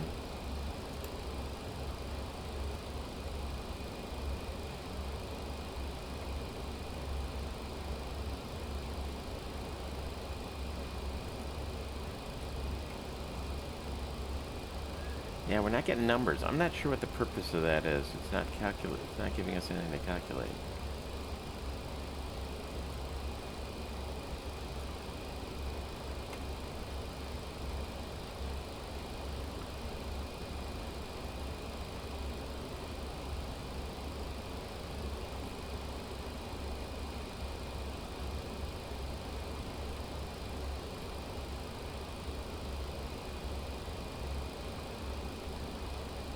At the top left screw.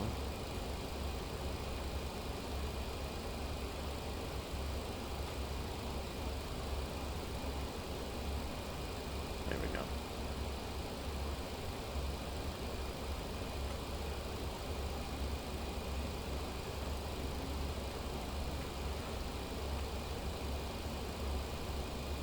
$111.55, $111.55, 200 feet.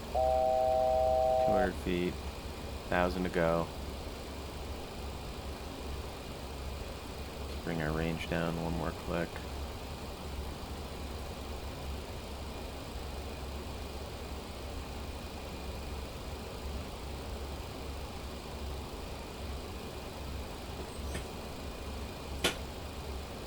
Let's do our checklist. Descent pressurization is set. Recall I did not do. Auto brake set it to 2. We got plenty of runway. Ref is set. Approach briefing completed. Altimeters are set. 4 landing checklist. Landing checklist is complete. Or landing checklist to go. Descent and approach checklist complete. Alright, clap is next. Notice how too it has us on a vector. There should be a discontinuity set here. After you hit clapped, you just fly a track or a heading. Clapped, radar vectors to the final approach course. So we would expect a turn off of the arrival any time now. But it's not doing that. Well, I mean, it's not. We don't have discontinuity built in, which we should have. And then Paul B is that initial approach fix, kind of far out. All right, 7,000 feet. Not sure why we slowed way down to green. At least it slowed to the maneuvering speed. But I want. Here's what we're gonna do. We're gonna do the alt hold. We're gonna stay in LNAV. We're going to bring our speed up to 230 knots. So there's no reason to be this slow. Oh, I guess we'd have to be at 210. But that was sort of an early slow.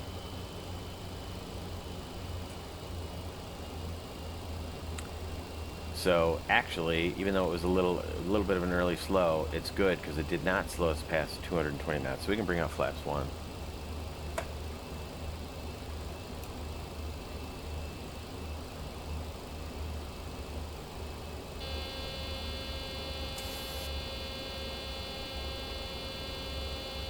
That's annoying. Oh.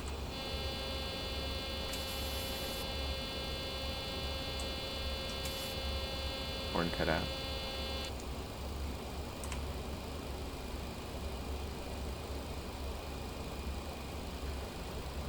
Our minimum safe altitude is 3,100 feet. Our altitude for that outer marker is 3,000 feet. So let's dial down to 3,000.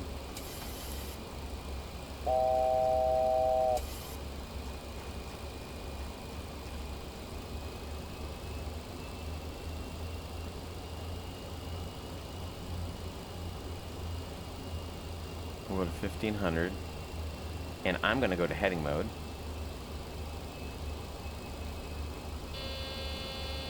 Oh, I should have synced it up. I didn't.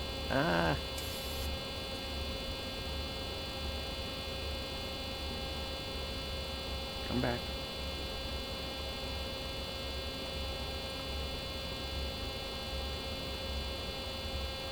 I need to put a binding on the gear horn. Okay, heading bug. It should not have overshot like that.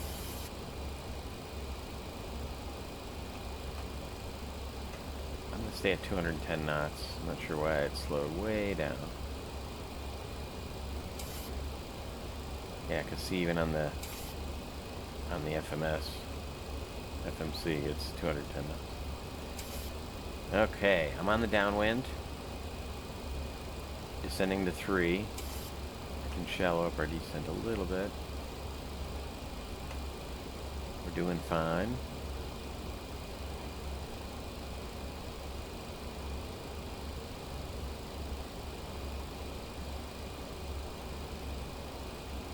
I can be at Graham here.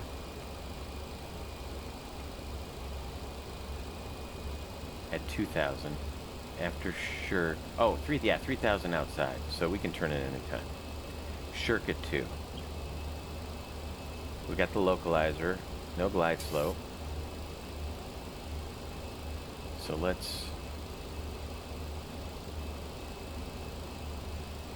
do our turn. It's our inbound 240, 340, 330. Let's go to 330.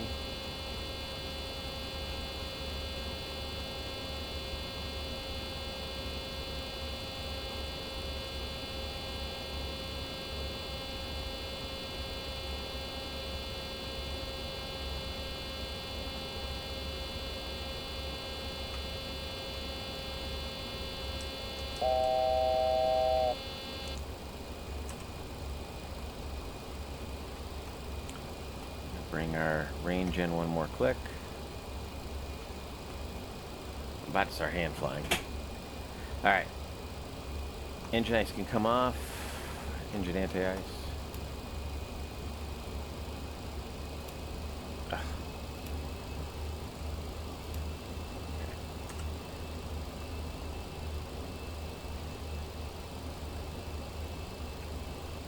Multiplier, leveling.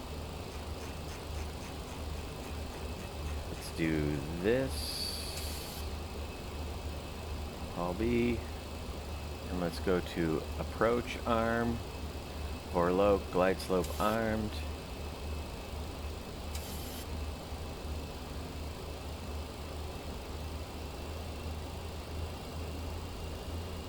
We can go all the way to flaps 5, so that's what we're going to do. Flaps 5. Speed checks.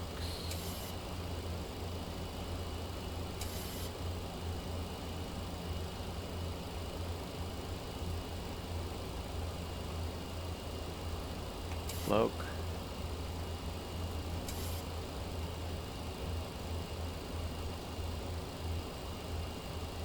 There's Burke, Lakefront Airport. Here's downtown Cleveland.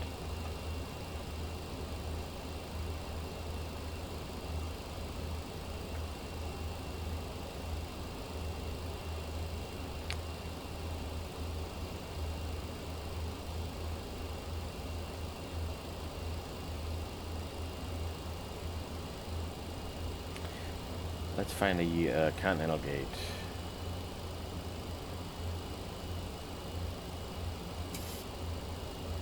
Let's call it Charlie 25 at Cleveland. Alright, we got a glide slope indicator now. I see have the airport in sight. The sim's looking nice.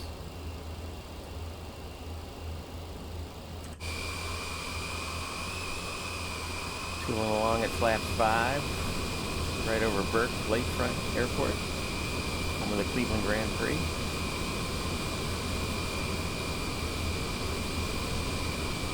That's pretty cool.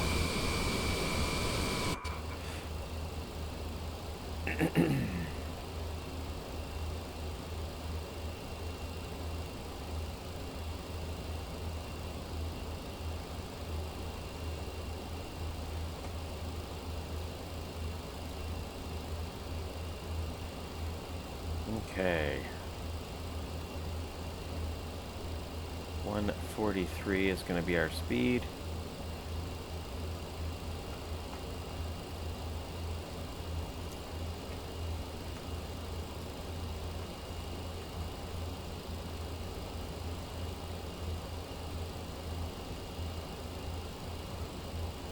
Let the map catch up with us here.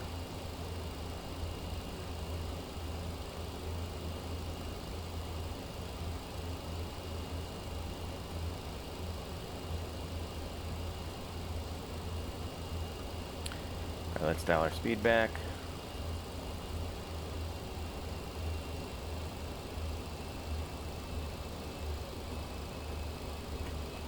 I can go to flaps 15, 195.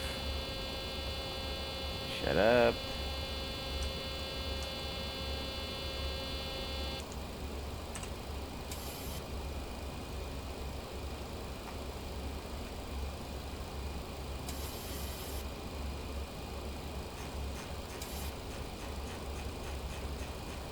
Light slope. You're down.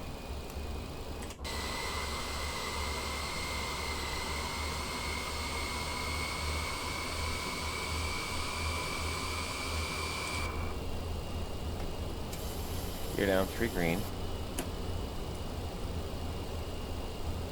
Speed brakes armed.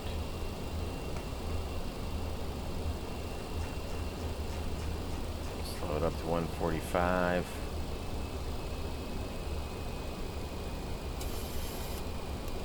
Go to flaps 15.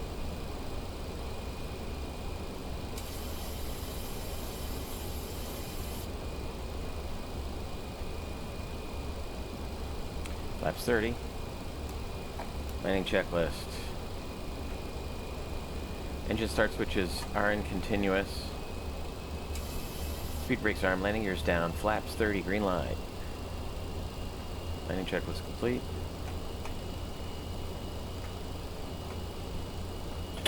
Alright, let's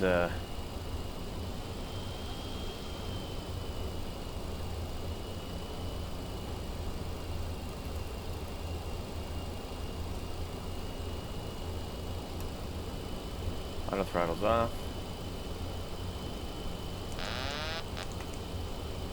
Autopilot's off. We're hand flying. 1,000. 1,000 feet, Jack. 1,000. A little fast. 1,000. Correcting. 1 dot high, correcting. Gusty day, 30 knot winds, gust to 50.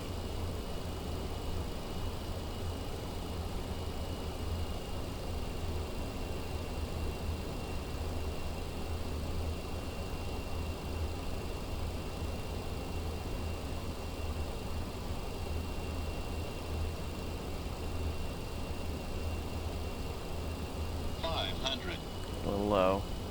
500. Correcting.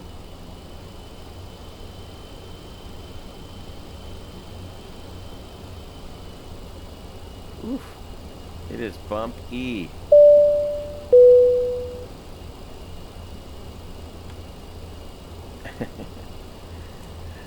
Oh my goodness.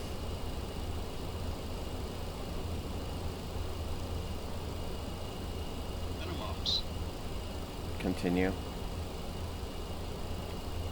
Ooh, I am almost full hard over to the right. 100.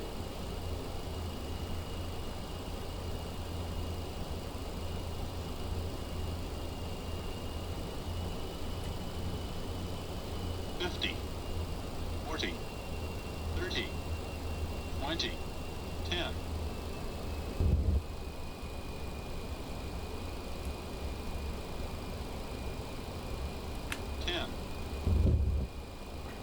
Where's my speed brakes?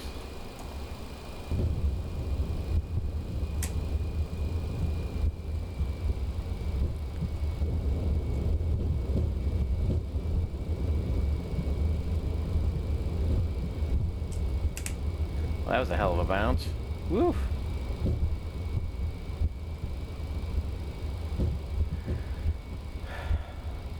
Alright, auto brakes are off, run manual braking, and we are clear. Runway 24 right. Well, that was the worst landing I think I've ever done in the sim.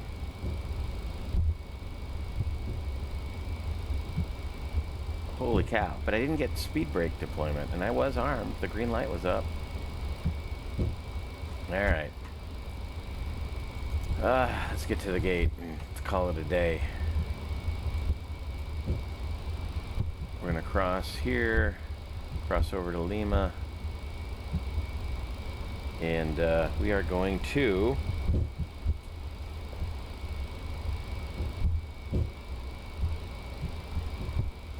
Charlie 25. So, as soon as we cross, we'll get the airplane cleaned up. Charlie 25, left turn on Lima. Charlie 25, no, ASIG, we'll go with that. Taxi lights coming on. Oof, that was ugly, folks. The wind was just whipping.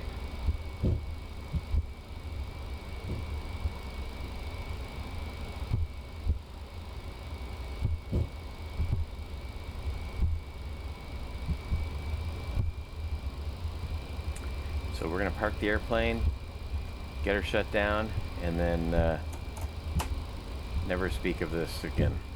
What do you say?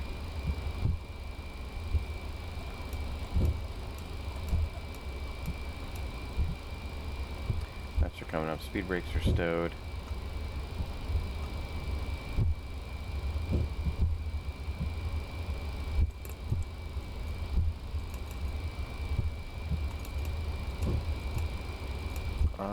Off, on.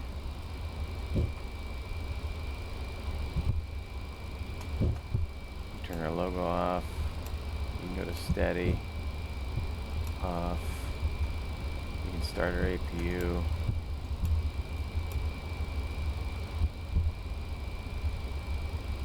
Okay.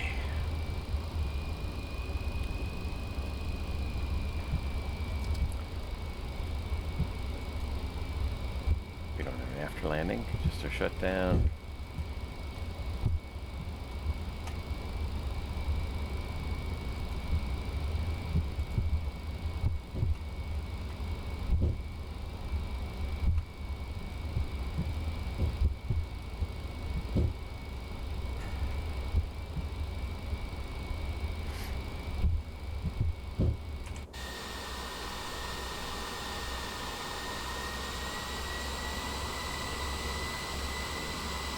Yeah, look at the grass blowing in the wind. It is a windy day in Cleveland.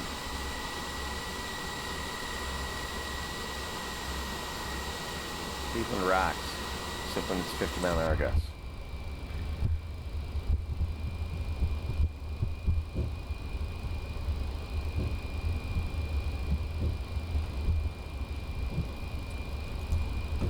Let's double check where the gate is that we're going.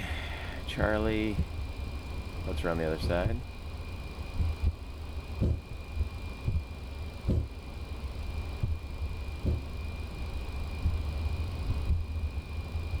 Charlie 25, yep.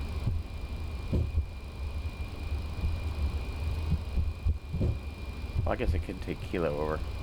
Let's do that. Kilo will take us right to the gate, pretty much.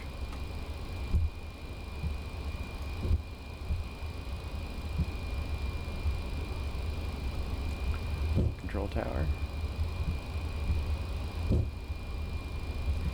Well, let's listen. You know, the plane. The weather conditions today didn't help, but the plane hand flew pretty nicely. I had to hand fly almost to altitude because of the weirdness going on with the autopilot. You know, the autopilot not connecting though could also be a symptom of my force feedback yoke. So I have the Moza AY210, and if the yoke is not in the right position, very often it is indicating to the airplane that controlled pressures are being applied, and therefore the autopilot won't connect. I don't know that that's what's been happening in this case.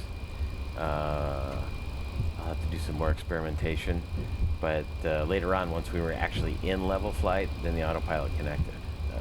Wasn't a big deal.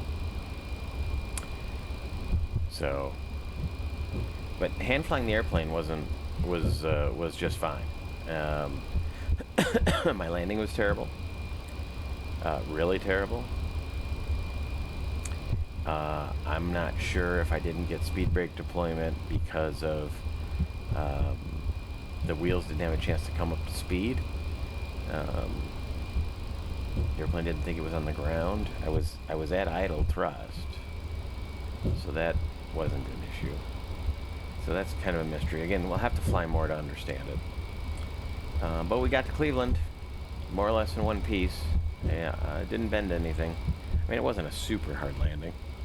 It's like 300 feet a minute, which is, in the real world, it's not a career ender by any stretch of the imagination. And which is why I'm a little surprised why I bounced. Unless I happen to hit a gust at the exact same time. But I just don't know.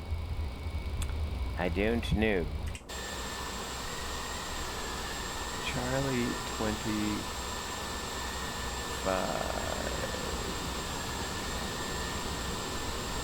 Oh, looks like it's over there. Okay, I see people now.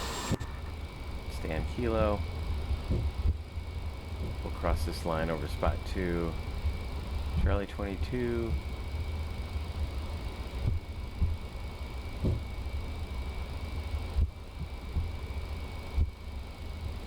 There's 24. Now I see the signs up on the building.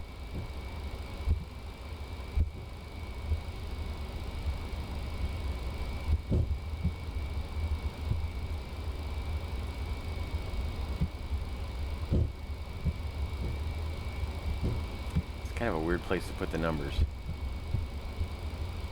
because it's not exactly where you can see them, how they're right up against the just right above the tops of the jetways. Make them hard to see. Alright. Taxi light can come off. APU is on and running. There's Charlie 25.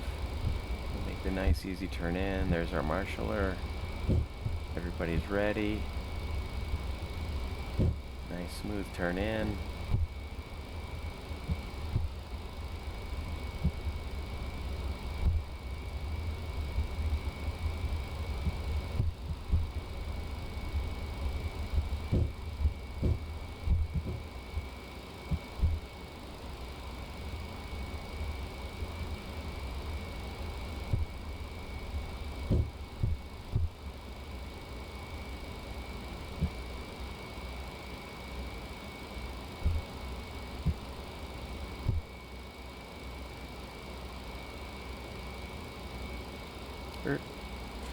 Alright. Brake is set.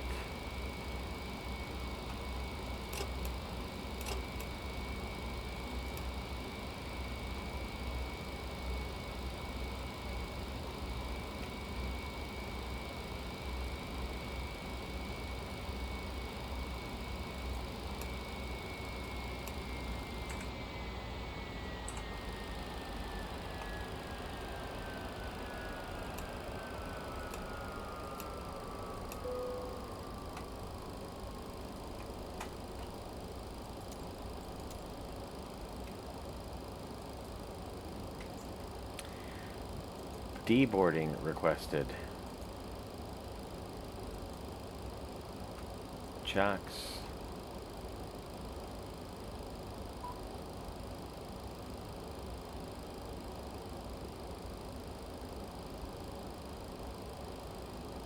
Door one. It's not communicating with GSX, so we'll do that ourselves. And we'll deboard.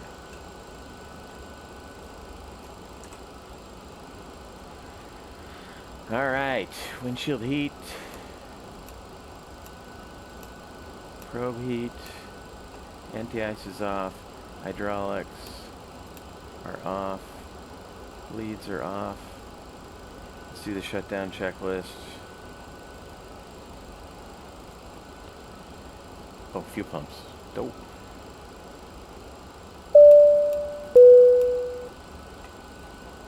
Fuel pumps, speedo heat's off, hydraulic panel set, flaps are up, parking brake is set, engine start levels cut off, radar is off. Well, folks, we did it. We cheated death and wooed women once again. It wasn't pretty at times, but it was functional.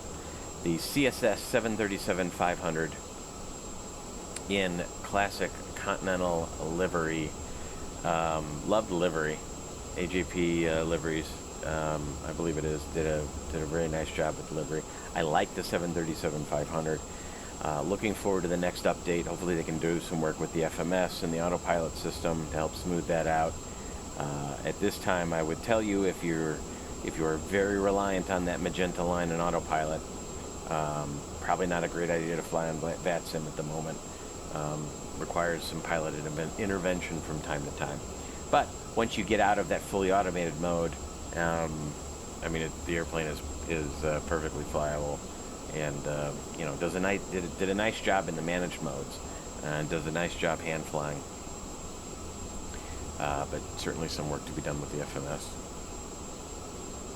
Anyway, hope you enjoyed it. The blustery day, blustery arrival. It was not a landing. It was definitely an arrival into Cleveland today out of Vertical Sim's PBI. Wonderful job by Vertical Sim. Thank you so much for producing a nice Palm Beach. I'll be visiting that airport quite a bit. So, hey, I'm CJ. This is a Classic Jet, and I'm your Classic Sim Jet pilot. Hope to see you again real soon. Coming up next, probably some more 727, and as well as some MD-80 action coming soon. So, hope to see you. And until I do see you, keep the shiny side up.